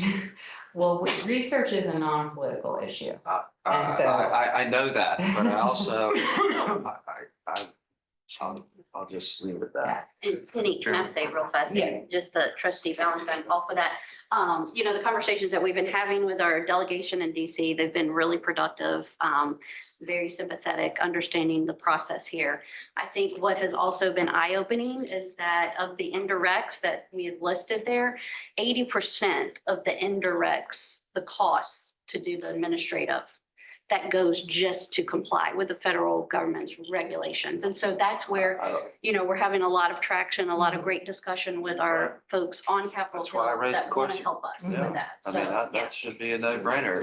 Even people like me who are huge reg reform people, they ought to be helping on that. Yeah. I mean, you have to have accountability, but I mean, 62% increase. And I know the federal government's a bunch of paperwork and it's just compliance costs through the roof for no efficacy, right? So I'll target that for sure.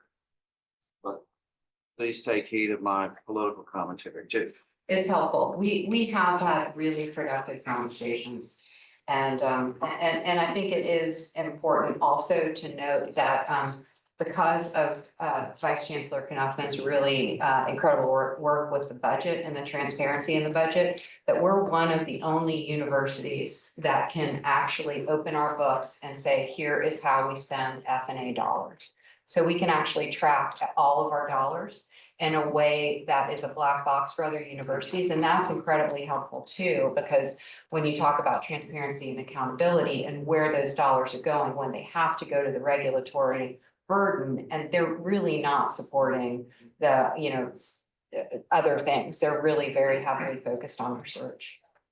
And you talk to your peers at how many different universities and we are the only one? How many? I've talked to over 100, but we have, I would say that we are not the only one, but we are one of a very small number, which is incredible. Thanks to you and Vice Chancellor Knopfman. So just to clarify that point, we have a clean compliance record. We are really strong in compliance, incredibly strong. We have great practices, yes. But clearly should be to our advantage. Mhm. Gold stars. I mean, we need to highlight that. Trustee Cotis. So when there's lots of money in private sector or public sector, inefficiencies can be rewarded or overlooked a lot of times. And it's usually only when you have to tighten your belt and there's a downturn or significant cutback, people do look for that. I'm glad that we're identifying the pink box issues. Of course, pink box issues existed a year ago too, so it would have been nice to work on those before a cut is proposed and look for efficiencies at that time. But I agree with you. I don't think saying everything's fine and all systems are 100% efficient, for Patrick's comment, is going to fly. And we have to look for different things. And so I would suggest 3 boxes. One is efficiency and red tape, your pink box. We could bring in something Doge-ish if we wanted to look for best practices and efficiencies.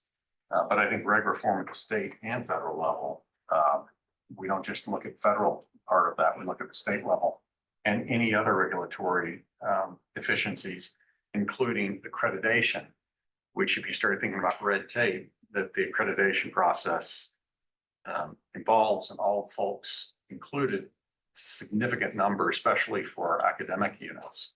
So I'd say we look at all of that, including accreditation and other requirements beyond federal or state requirements.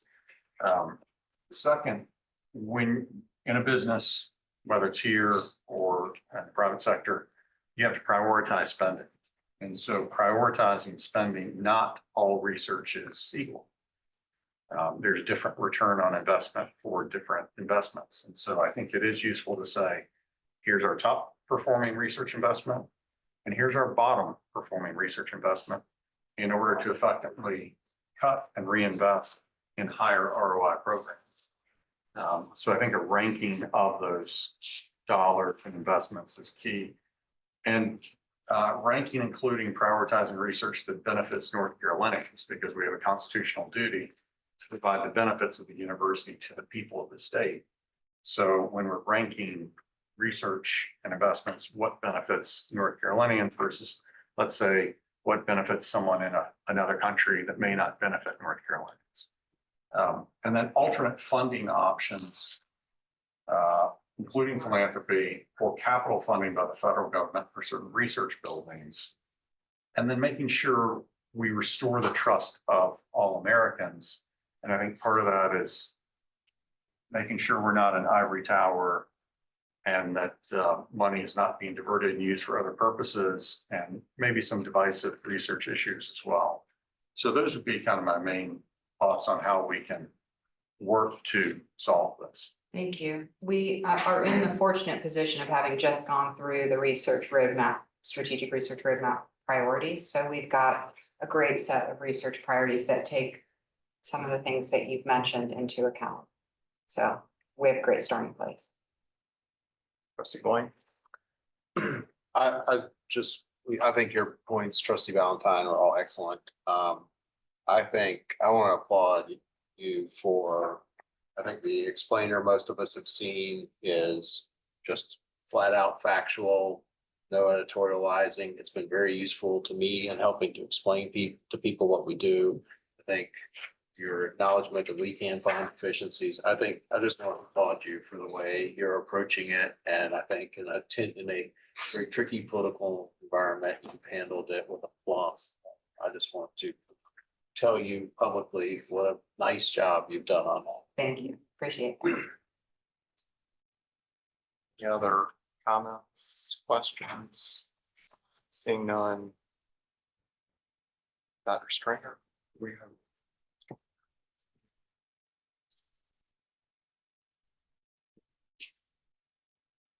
Mr. Chairman, trustees, Chancellor Roberts, thanks so much for inviting me to speak today. I'm honored to be here. So my name is Jeff Stringer. I'm a faculty in school of medicine, OBGYN. I came to Carolina in 2012 after having lived with my wife and family and others in the African nation of Zambia for more than a decade, where I was working in global public health.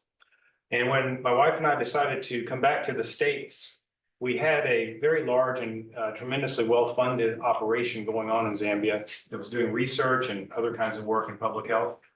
We essentially could have gone to literally any institution that we wanted to. In fact, we had 5 offers back in 2011 before we came, and we decided to come here to UNC because of the 3 logos that you see on the slides here. It's because of our Department of OBGYN is one of the best in the world. The Gilling School of Public Health is the best in the world, and our very large and vibrant public health program. That's the reason that we're here. So I'm here to tell you a little bit about that, but mostly about a specific project that we're doing and how we have in our group learned how to link the global part back locally to North Carolina. Now, if I can figure out how to use this thing. So our group works all over the world. It's important to note, especially in light of some of the discussion we've been having here earlier, that we are entirely funded through soft money, through the money that we raise ourselves. And we are entirely self-sustaining. So our money comes from the Gates Foundation, from the US government, we're very promiscuous. Any foundation that we can find who will fund us, we'll take it basically. Over the years, since we've been here, we've raised about $140 million in pursuit of these goals. Our current annual budget is about $11 million. And you see we're all working. So we're working all over the place. Now, I want to talk to you about this project, which I think is a really good example of how global health becomes local. Now, when I show this picture to my kids, nobody knows who this is, but I think this is Star Trek, obviously, and that's Dr. McCoy. I think you guys remember that. The device that he's holding there was called a tricorder. And if you remember, he would wave that thing over the patient and it would give them answers, right? That is what we're trying to invent. And I'm going to show you that we've gotten pretty far towards that. through this project, which we call Family. It's funded by the Bill and Melinda Gates Foundation, by the Helmsley Charitable Trust, and somewhat by the NIH. So here's how it works. Obstetric ultrasound, every person in the world needs an obstetric ultrasound. We are all a fetus in our mother before we're a newborn baby, and every single person needs an ultrasound. So we do a tremendous number of these in the United States, about 17 million per year. And truth is that they're not available in many settings. They're not available in many African countries, but there's plenty of places in North Carolina where they're also not readily available. The reason for that is because the model that we use requires these three things. It requires expensive machines, which this picture that you see there is just a picture that I snapped at Rex Hospital of a $100,000 GE ultrasound machine. And we've got so many of these at our various places around UNC. It also requires trained sonographers who are a very highly skilled cadre of people who have sophisticated understanding of fetal and maternal anatomy. They take that ultrasound probe and they find exactly the structures that they're interested in, take pictures, and then they send it to the expert interpreter. That's my wife, Elizabeth, there. She's the expert interpreter. She's a maternal fetal medicine specialist also on our faculty. The problem is that in a lot of places, this system doesn't work, it breaks down. So when I first learned about this was when I was living in Zambia and I was faced with this. So you've got the sea of humanity, all of these people who are needing care, and you've got one midwife who has very rudimentary tools available to her. What you see on the desk in front of her, she's taking care of all those patients. There's no ultrasound here. She really can't make a lot of the diagnoses that she needs to make. And so this was the impetus for us trying to make this invention. Importantly, this is true in the United States as well. These are called what we call maternity care deserts, which are just defined as counties in the United States where there's not any obstetrical care. And we have 19 of them here in North Carolina. That means that those patients have to drive somewhere to get their ultrasound, sometimes several hours to get their obstetrical care, get their ultrasounds. Anybody who wants to have a baby has this issue in those 19 counties. So the approach that Penny asked me to come here and talk about is the sort of invention that we've come up with, and this has been very well funded by the Gates Foundation and others. We're trying to knock down these three barriers. But we're replacing the expensive ultrasound machine with a battery-powered, inexpensive probe that can be had for on the order of $2,000. We are trying to replace the sonographers with a sort of a protocol of blindly obtained sweeps where they just collect videos like this, up and down, left and right. And then those are fed into, and my wife hates when I say this, but she's about to be replaced by a computer because those videos are provided to AI models, which then do interpretations. And this is working exceedingly well. So the way that it manifests is like this. We call this an app, okay? But I think that doesn't really do justice to what it is because there's been about literally $20 million worth of research and development which has gone into this. It's a very sophisticated piece of software. It runs on an iPad and it connects to one of these inexpensive probes. So Butterfly is the one that we have a commercial relationship with through the UNC Tech Transfer Office, but we're working with other probes as well. And then we built these one by one. If you think of those so-called AI models they're kind of like, think of them sort of like mini chat GPTs where they do one thing. They're a chat GPT, but they can only do one thing. So like they can measure the gestational age of the fetus or tell you whether there's twins or measure the fluid, that sort of thing. And we have a list of about 30 of these. We've developed 6 to where they're ready for prime time, and we're continuing to add additional ones one by one. And the idea is, can we build something that would allow us to get these services out into far-flung places, whether that be in Zambia or that being rural North Carolina. So this is my last slide. I'm just going to show you a video here of the technology in action. So what you see here, this was taken at UNC Hospital. The person who's doing this is a recent UNC graduate. She is not clinically trained. She's a research assistant in my lab. She just takes a tape measure and she measures the so-called fundal height. So that's the distance between the pubic bone and the top of the uterus. She gets that in centimeters. She fumbles around a little bit because she's not used to like taking care of patients and so forth, but you'll see how easy this is. She then puts that number into the software. You see kind of blown up there on the left-hand side. She puts ultrasound gel.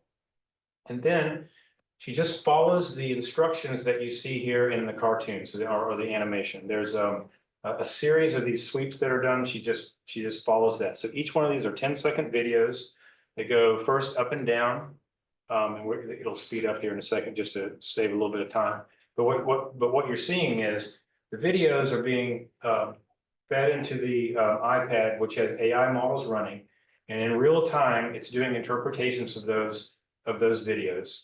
And then once she gets to the end here, after she does, I think 4 in this case, based on the fundal height of so-called lateral sweeps, we get an instant result, and you'll see that here. So in this case, this patient is 35 weeks and 2 days gestation, and based on when this was done, that would have put her due date on 13 April. Her fetus weighs 2.6 kilograms. There's 5 centimeters of amniotic fluid, which is a healthy amount. The baby is what we call cephalic presentation, so it's not breech. She could have a safe attempt at vaginal delivery. And this is a singleton gestation, so no twins or triplets. And the idea here is, this is something that can, we have tons of research and academic papers and so forth that back up how well these diagnoses are being made. And our idea is, we're trying to get this out into the world. So this is an example of how we had this confluence of incredible expertise in mathematics and AI here, obstetrics, global health. This all sort of came together, and our ability to raise money from the Gates Foundation based on the reputation of this place and so forth allowed us to do this. So that's the end of my presentation. I'm happy to answer any questions that you might have. Before we have any questions, thank you. Councilor Roberts. Dr. Stringer, thank you very much. I would just say for the board that I had the chance to tour Dr. Stringer's operation a couple of months ago and suggested to Dr. Gordon Larson that he present to the board today because I was so impressed when I toured his operation at the impact that his work is having and the potential that it has. You're not going to find a better example of truly groundbreaking research here in Carolina or anywhere else in terms of the potential that it has for fetal and maternal health globally. The 3 parts of it, the ability to deliver sonogram technology at low cost, to administer it to have sonograms administered by people who are not trained sonographers like the midwife in Zambia, and to have the results of the sonogram interpreted by AI instead of by trained physicians. The implications are phenomenal and almost difficult to underestimate. And a tangible example of Dr. Stringer is not only an exceptional scientist, he's also really an exceptional entrepreneur and manager. The skills it takes to marshal the resources across our enterprise to run a successful operation like this are considerable. So I hope everybody understands the import of what he's just described here. And we don't, as I say, have a better example. While I have the floor, I'd just add to what Trustee Blaine said about Vice Chancellor Gordon Larson's efforts as well. So in a time of significant fluidity and anxiety, what she and her team have done is pretty remarkable. And as I go around campus and talk to our external constituencies, even though there's a lot of views about what's happening and a lot of anxiety, nobody has anything but praise for Penny and her efforts in this regard. Twice yesterday, I spoke to a faculty advisory group, and then we had a dinner for a group of research faculty, and the unanimous response was, in this time of uncertainty, thank you to Vice Chancellor Gordon Larson and her team for being so helpful, so informative, and making a difficult situation as helping everyone get through it as effectively as possible. So thank you very much again, you both. We appreciate it. Thank you so much, Mr. Chairman. Trustee Davis.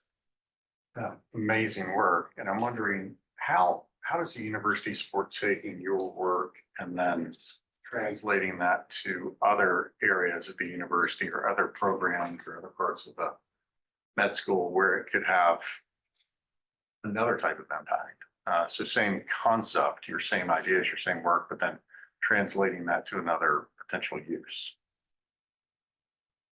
You're aware of the sort of reputation that UNC has about all the buildings, everybody's real close together and we work across schools and that sort of thing. That was one of the things that was pitched to me when we were first recruited to UNC, and it's true. So I have an appointment in the School of Public Health. We work with pharmacy, we work with social work, we work with the college, we work with NC State. Like there's a very just kind of free-flowing, congenial or collaborative atmosphere at this university that, that fosters that anyway. So the way that I've done it is just sort of organically by presenting at, meetings and telling people what we're doing. And we take students from, I have a student from the psychiatry department right now. I know nothing about psychiatry. I've got kids coming to me from the undergraduate kids who want to go to med school or undergraduate kids who want to learn about AI and so forth. So essentially we just have I guess an informal communications network, and people come and they learn. I'm not sure if I'm answering your question exactly. Has there been, I know it's relatively new, but any use of AI to compare different research going on in different parts of the university to see where one application may impact another? Yeah, I don't know the answer to that. Mr. Bell? I believe, I wasn't sure what you said about the 19 counties, but I believe there are 80 counties in North Carolina that have no OBGYN. And I believe that we are in the bottom 3 of infant mortality in the whole country. So talking about impact on the state of North Carolina, and it could be transformational, really. Is there some kind of partnership with NC Innovations or other groups to commercialize this and start? There is, yes, sir. We have a grant application into them right now, actually, that we're waiting. We might on. know people. Oh, really? Is that right? Okay, well, I'll have to find you then. The so-called translational valley of death, getting from where what we have to actually out into the world is a difficult one, especially from the university. And our university is very good at doing that with small molecules and pharmaceuticals. There's less experience in at least in my experience with devices. And so, but we're working on that. Well, I've spent 31 years in the medical device industry, medical technology, working early with Hologic, Philips, Siemens, GE, Varian. That's my career.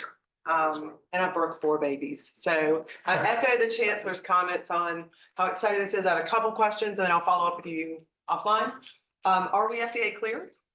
We are not yet FDA clear, but we're in the process. We've had a Q sub. Okay, so we're submitted with a 510K or a PMA? We don't know yet. Okay. We've asked, we're You've trying asked for the 510K. question. We're trying for 510K. Okay, and clinical trials, then we don't yet know how large of a trial we would So need? even before the FDA clearance, we did a very large clinical trial showing that the gestational age tool works. Aligns. Yeah, but I think we're probably going to need to do some more. And our invention is the app? Our invention is. The app and the AI. So that we own the app, that's like a funded development, but the real IP is the AI model. Yeah, of course. And so we can work with any probe. So The far. butterfly is what we've used, but we could work with anyone. Yeah. We have about 7 that we've worked with so far. And that doesn't require They have to- changing the app. You have to do so-called retraining of the model, but it works pretty well. Okay. And we have a sense of like how much additional investment it'll take to like put this on your Philips probe or your Siemens probe or whatever. Okay.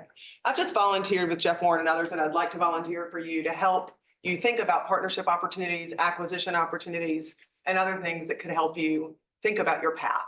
So I would love to do that. That's Love to come and wonderful. sit Thank down you so with you. much. I just want to jump in and say something really quick. Jeff's partner is Michael Kosarak, who is one of the world's top AI guys. He does really sophisticated kinds of AI methods. And I think that there's great opportunity for other applications. Anything that requires an ultrasound that you can use for, not just this application in OBGYN. So, we've been talking about this for other kinds of applications. And this partnership and, the methods paired with the substantive, we can take those methods, learn from those methods for this, and even do something that's not even ultrasound based. So there's a lot of ways to advance this work beyond what's happening here. I think that was the question that you were asking. Yeah, actually, part of that was just, is there another bucket or where does the support for that? It's outside of maybe the scope of this, but it's going to benefit the other Mhm. parts of it. How do you cultivate that? That's my job. Yeah. Yeah, so we're working on it. Yeah, thanks. Dr. Ornors, Dr. Stringer, thank you very much for being here.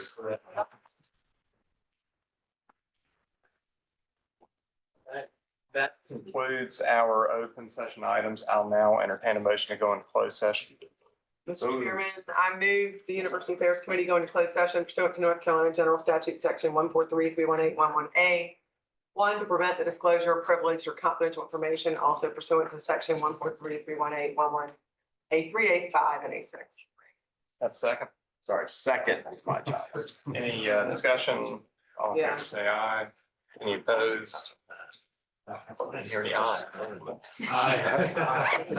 We're in closed session.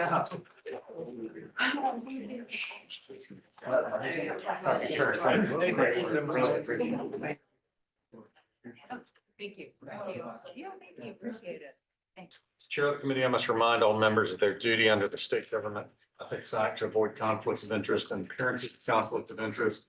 If you know of any conflict or appearance of conflict with respect to any matter coming before the committee today, please identify it at this time. Ask Chris McClure to please call the roll. Chair Curtis. Here. Mr. Allison. Here. Mr. Blaine. Here. Mr. Jones. Here. Mr. Meekins. Here. Mr. Patel.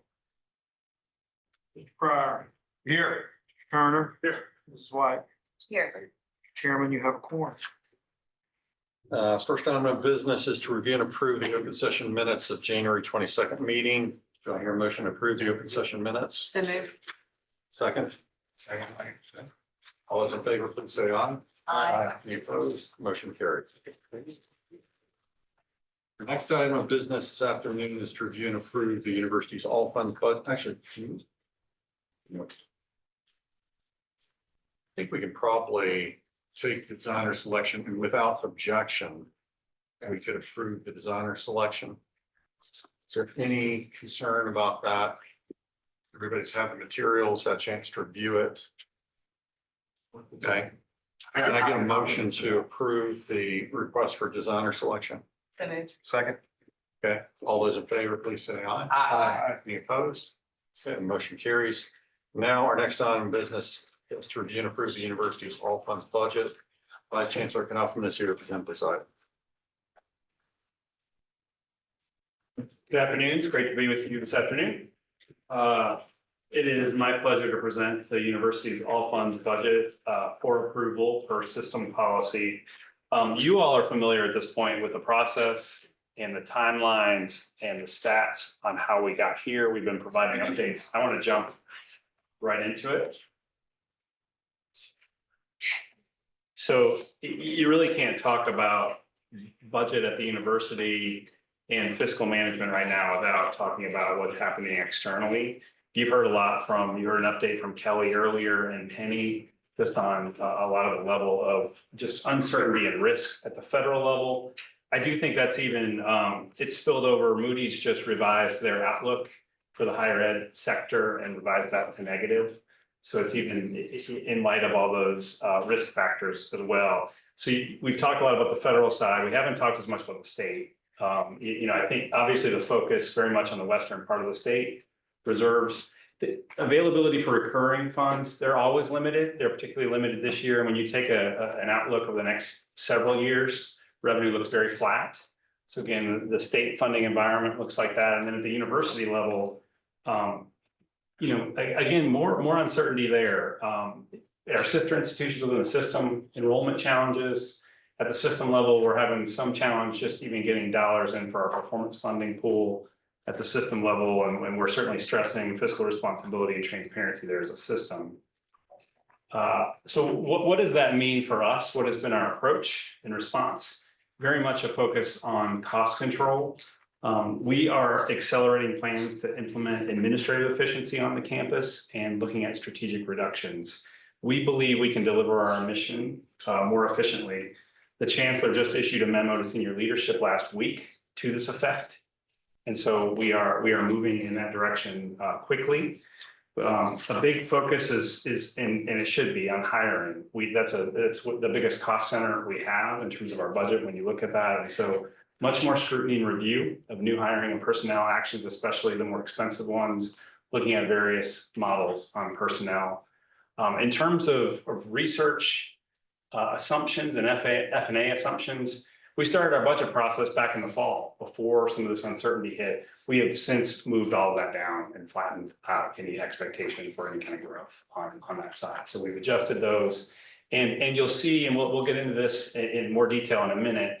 In terms of the items that we are funding in this budget, they're much, we've narrowed that scope significantly. So, and to that effect, you can see it here. We started, with $119 million of requests. And our original expectation was really to some combination of those next two kind of bars, the stuff under consideration and then recommended budget items. Some combination of those is where we thought we would land originally. We have since narrowed that significantly down to that bottom, $11.4 million. And really we're focusing on just the investments to support enrollment and other things that are almost contractually obligated or things that we have to do to just fix our budget where there's some lack of alignment or an issue in an individual unit. And so it almost must do. So really, when you think about that at 11.4 million on our base, that is a very, very small growth rate, and it's significantly below what you think about in terms of inflation or just population growth. This just graphically kind of makes that point about how we focused our marginal dollars. So really, we started out again back in the fall, thinking about 4 different sets of priorities, and we had a lot underneath each. We've really focused in on one, just how do we make sure those dollars are the scarce dollars we have are really going to be towards our top priority, which is enrollment growth, and that return to state what the state's asking for us. So that's the most significant portion. The other big focus is fiscal responsibility, and I want to talk a little bit more about that. The university is a very, very strong commitment to efficiency and fiscal responsibility. I think this board has been very committed to it. We have even in the very recent past, we've been taking on a situation with a lot of uncertainty, a structural deficit at the institution, and try to address that in a strategic and transparent manner. So I think we do take this very seriously. We have developed this all funds budget process. So we have a better accounting of where dollars are out of the institution. That extends over to F&A, which we talked about earlier. So you can see, unlike a lot of institutions in higher ed, where our dollars are intended to be spent, each by fund type and by source. And we'll go into that in more detail. But again, it's a good foundation. It's also part of that foundation and part of the work we've been doing at the institution. There's been restructuring of senior leadership. And we've achieved some savings there.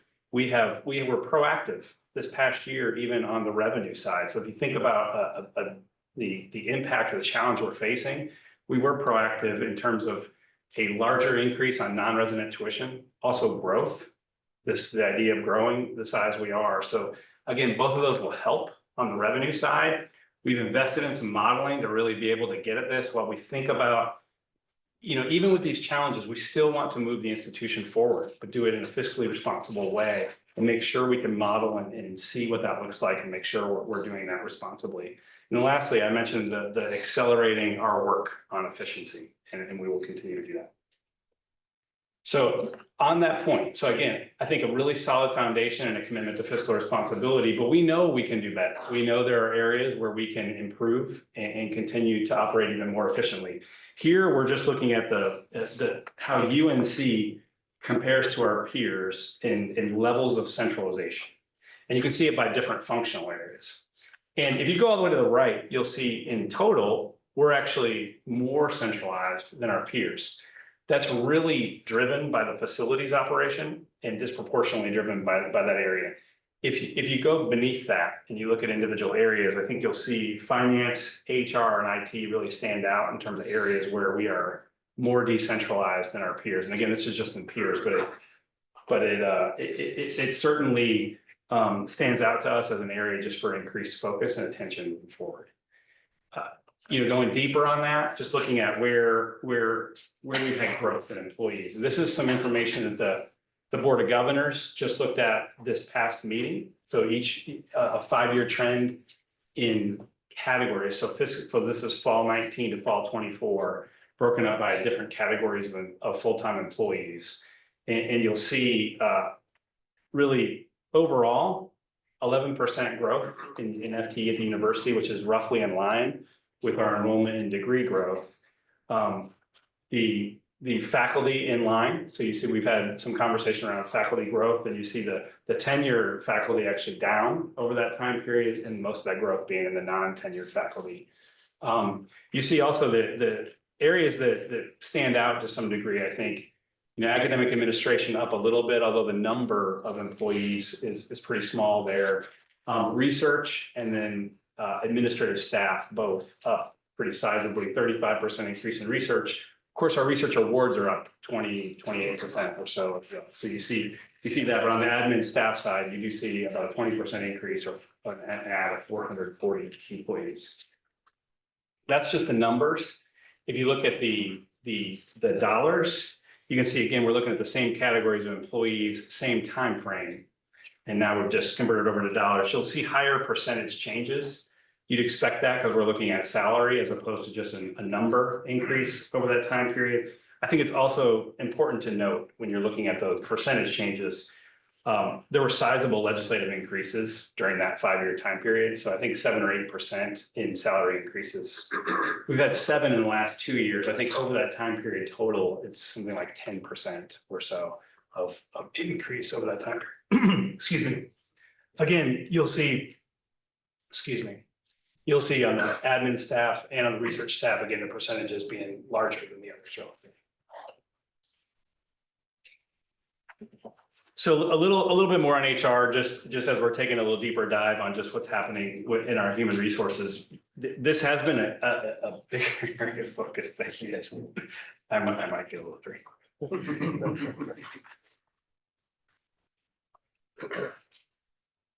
This has been an area of increased focus for the system office, and we've seen some actions more recently just aimed at simplification, and then also elimination and cleanup. Just we've had a lot of vacant positions sitting on our books.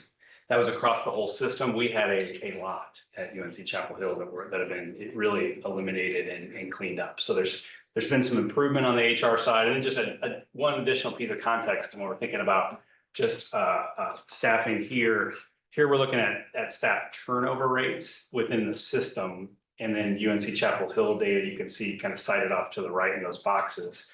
But we've got a really turnover since 2019. We're looking at faculty, staff, and then all together. And you can see, higher turnover rates during the Great Resignation, kind of post-COVID. We've heard all about that, and you've heard some return to normalization. Those changes, the bigger bump during the resignation and return, more pronounced in the staff. If you look at the faculty, it's amazing how small some of that impact has been, and really just how incredibly low the turnover is, particularly at the faculty level. So you see really below the system level and even below industry benchmark there as well. What is our policy on staff working remotely, working in, on site, et cetera? Yeah, it's generally, it depends on the manager and up to the division, and it really depends on the nature of the work. But it's been a frequent topic of conversation, how we're using space and what the implications are for how we serve our mission. And one thing we've done really well, I think, over the last through years is just collecting more information on how much we're using the space. So that matches that, and so we've got a lot better data, and actually I think it'd be something that this board would be very interested in at some point in the near future, just to kind of do that. All right, so that's a lot on the, just, again, fiscal responsibility, deeper look at HR, we believe there's some opportunities to really operate more efficiently, moving closer. Want to get into just the overall kind of budget numbers. And so here, there's a lot of numbers on this table. I'll point out a few highlights. So one, this is the university budget, $4.5 billion. You can see off to the right, both in revenue and expense. You see, one, it's balanced. I think two, you see in terms of the setup of this information, you see our major categories of revenue and expenses in the rows, and you can see really it's different. It's categorized by different fund types, and you can see the general fund, which roughly is a lot of where you see our classroom activity really housed. So you can see most of that, a $1.2 billion operation. You also see then on the auxiliary and other trust funds, that's where you'll find activities like housing, dining, parking, athletics, and then the faculty practice. So those dollars are in that auxiliary and other trust funds, and those charges are meant to be staying within that operation to support that operation. The area that's probably been of most attention and most focus, overhead F&A. So again, you can see in our budget, the F&A, the dollar amount we typically have in a year, about $250 million. And you can see how that breaks out by expense areas there, but you can see it circled, just again, such an area of focus right now as we plan and think about what the future looks like.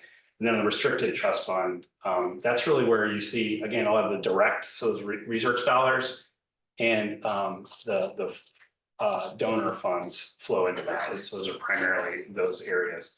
I do think it's important. I think you often think of UNC-Chapel Hill and you think of maybe the classroom activity most principally, and it's incredible. When you look at it from a funding standpoint, it's a small percentage of what the institution does in terms of those dollars. So you see, you're talking about a quarter of the activity here really falling into that bucket, in the general fund bucket. So again, I think that's important context as well. We often get compared in the system in different ways. And almost all in the system are all general fund, and all of their activity is very much just classroom oriented. A lot of ours, we have a lot of activity either in clinical services, all those auxiliary operations. The scale is much, much larger. The research enterprise is incredibly large and productive, and you've heard a lot about that today. It just I think just the funding profile of this institution differs. Here's a visual representation of those fund types. So and it's broken out by unit. So what we're looking at is here just a stacked bar for every unit on campus. And these units are really designated by the system office format. They've kind of driven how we organize this information.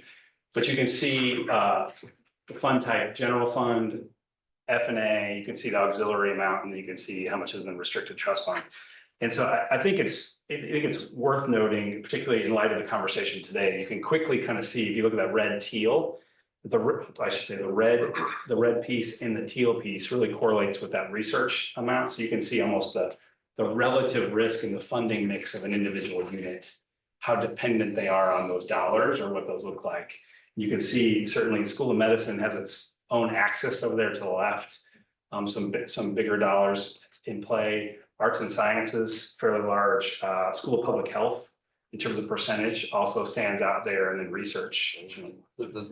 Does the School of Medicine number include UNC Health or just the healthcare on campus? Just the faculty practice. So it's just the docs that are hired to do a lot of the clinical work. So that's a quick overview how it breaks down by unit, and you can kind of see those profiles. And I think it's a useful tool just to kind of see what that relative risk looks like. If we spend a little bit of time on some individual areas, so a couple areas I want to draw attention to, just have been focus of us in areas of this budget. One, campus safety and risk mitigation.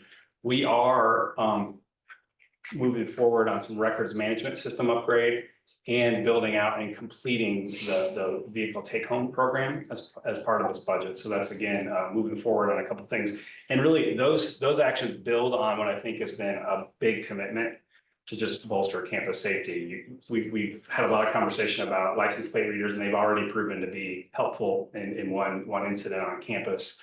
You know, we've started, like I said, the take-home program. We've done some shooter and critical incident response trainings, a lot more cameras on campus. So again, have moved aggressively in that area. The other area I wanna draw some attention to, and it's been an area of focus, is athletics. And I think importantly, as you all know, just the business model and this landscape is changing, and it's been incredibly dynamic. Our strategy at the institution for several years now has been to stabilize athletics, to provide some runway as we kind of continue so we can navigate what is a pretty uncertain time in athletics. And as you look ahead to this next fiscal year and in this budget, you'll see one, a balanced budget. Two, you will see expenses up. Those are driven by new coaching personnel, some transition costs associated with coaching, and then some facility upgrades. But you also see that offset with increased revenue. And really, we've already seen some very promising early returns in terms of donations being up, tickets being up, sponsorship interest being up. So again, all of those are very encouraging. You can see, you know, really over to the right, the revenue drivers that are offsetting that expense increase.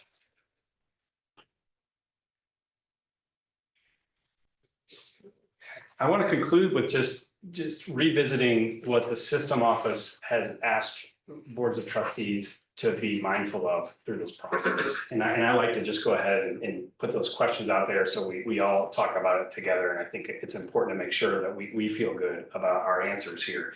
Does the budget promote affordability? It's hard to talk about Carolina education without talking about affordability. This place is an incredible value. It continues to be. This will be what, the 9th year for residents, 9th year in a row of consecutive for flat tuition here for residents. Are there strategic investments to achieve the university goals? You know, I think we really narrowed our investments to a top strategic goal, which was enrollment growth and what the state's asking for us from us there. And so I do think it's responsive to that. Does the budget reflect efficiency efforts? We talked some about some of the restructuring and other pieces that we've already had underway in those efforts. The increased focus on efficiency and accelerating centralization and moving toward a more efficient administrative service delivery. You know, our funding pressures addressed.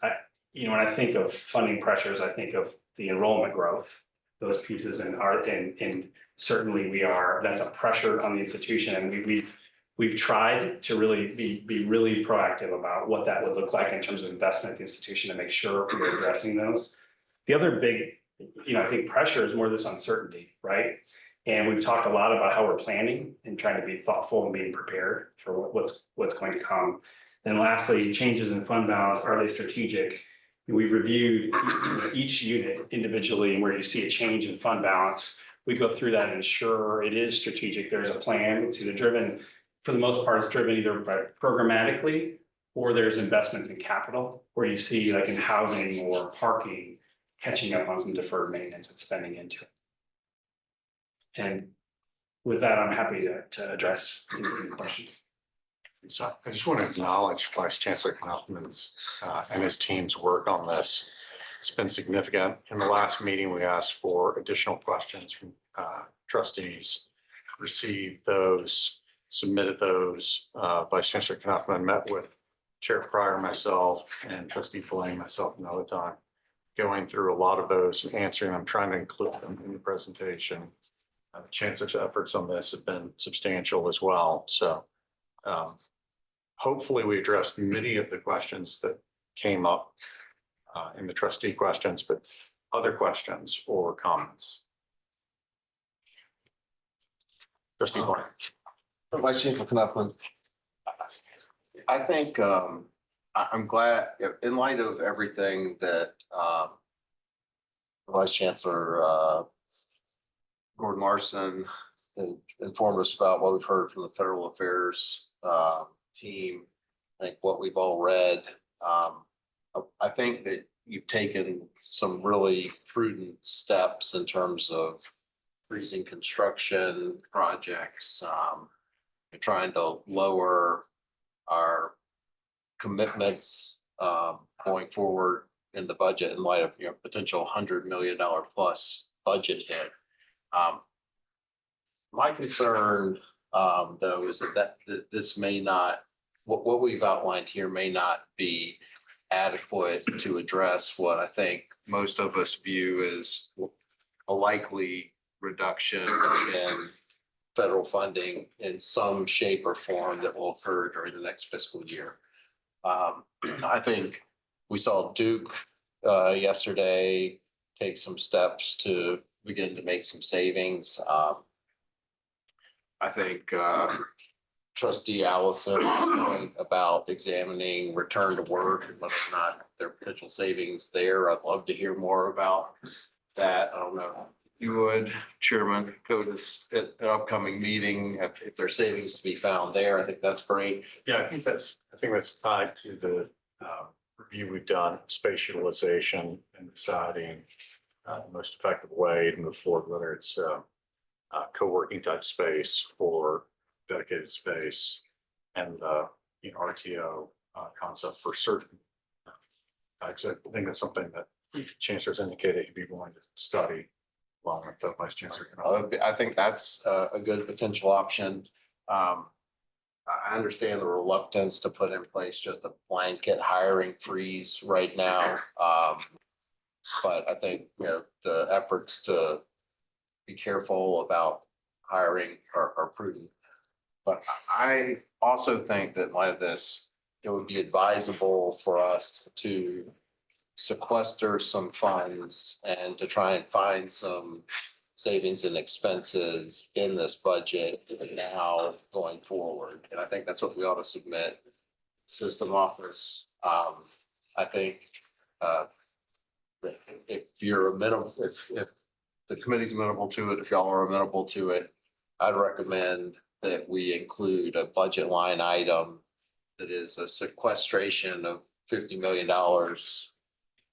that would be a reduction in expenses at the discretion of the chancellor's team. And that we try and find those monies through efficiencies, things we ought to be doing anyway, duplicative programs, any back office consolidations we can find. Just go look for the low-hanging fruit type savings we can, and that we sequester those funds in anticipation of the cuts so that the research enterprise doesn't take just a colossal $100 million hit out of nowhere. If a judge's order is dissolved, or we face a federal law that just totally. I just think we need to take additional steps. So I would encourage you to put that in there, and then I'd like to hear back about it in July. Once you've figured out what you're going to do. But if it's okay with the committee, I would like to see that included in the budget tomorrow. So that we can protect, again, our research enterprise and also our core mission of educating students. I think we've calculated that to be about 4% of the continuing operations budget. So it's a big number when you hear the dollar amount, but in terms of a percentage, it's a relatively small number for a contingency plan. Is there any further discussion of that concept? Well, I guess a couple of things addressing Trustee Blaine's recommendation. Any further discussion of that, or does someone need additional information from Vice Chancellor Knopfman before weighing in on that? And then we still have time for questions beyond that as well. I was just gonna say, if there are low hanging fruit, I know I had a discussion with trustee Blaine, I mean, if we should, I mean, any entity is always gonna look to have an operating reserve or rainy day fund, whatever you wanna call it. I understand, when you're a public entity, with certain guidelines that you have to do, but we're able to put it away just in case. I think it's a good idea.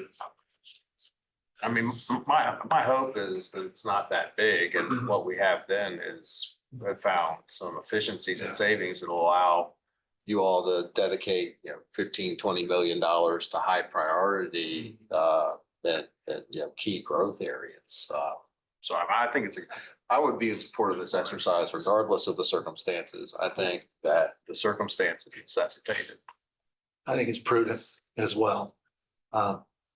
Because until we know where the number is going to come in terms of the reduction, we'd like to halt things just kind of getting running ahead of us, which tends to happen the first time you approve a budget as people start going out there, making plans to make it happen.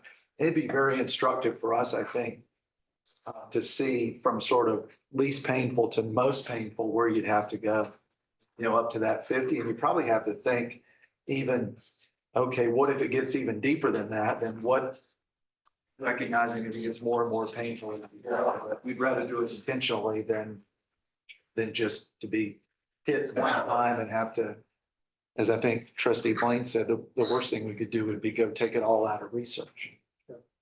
We'd probably phase that in the May meeting. We could address maybe broad categories and then be prepared by July for any actual impact.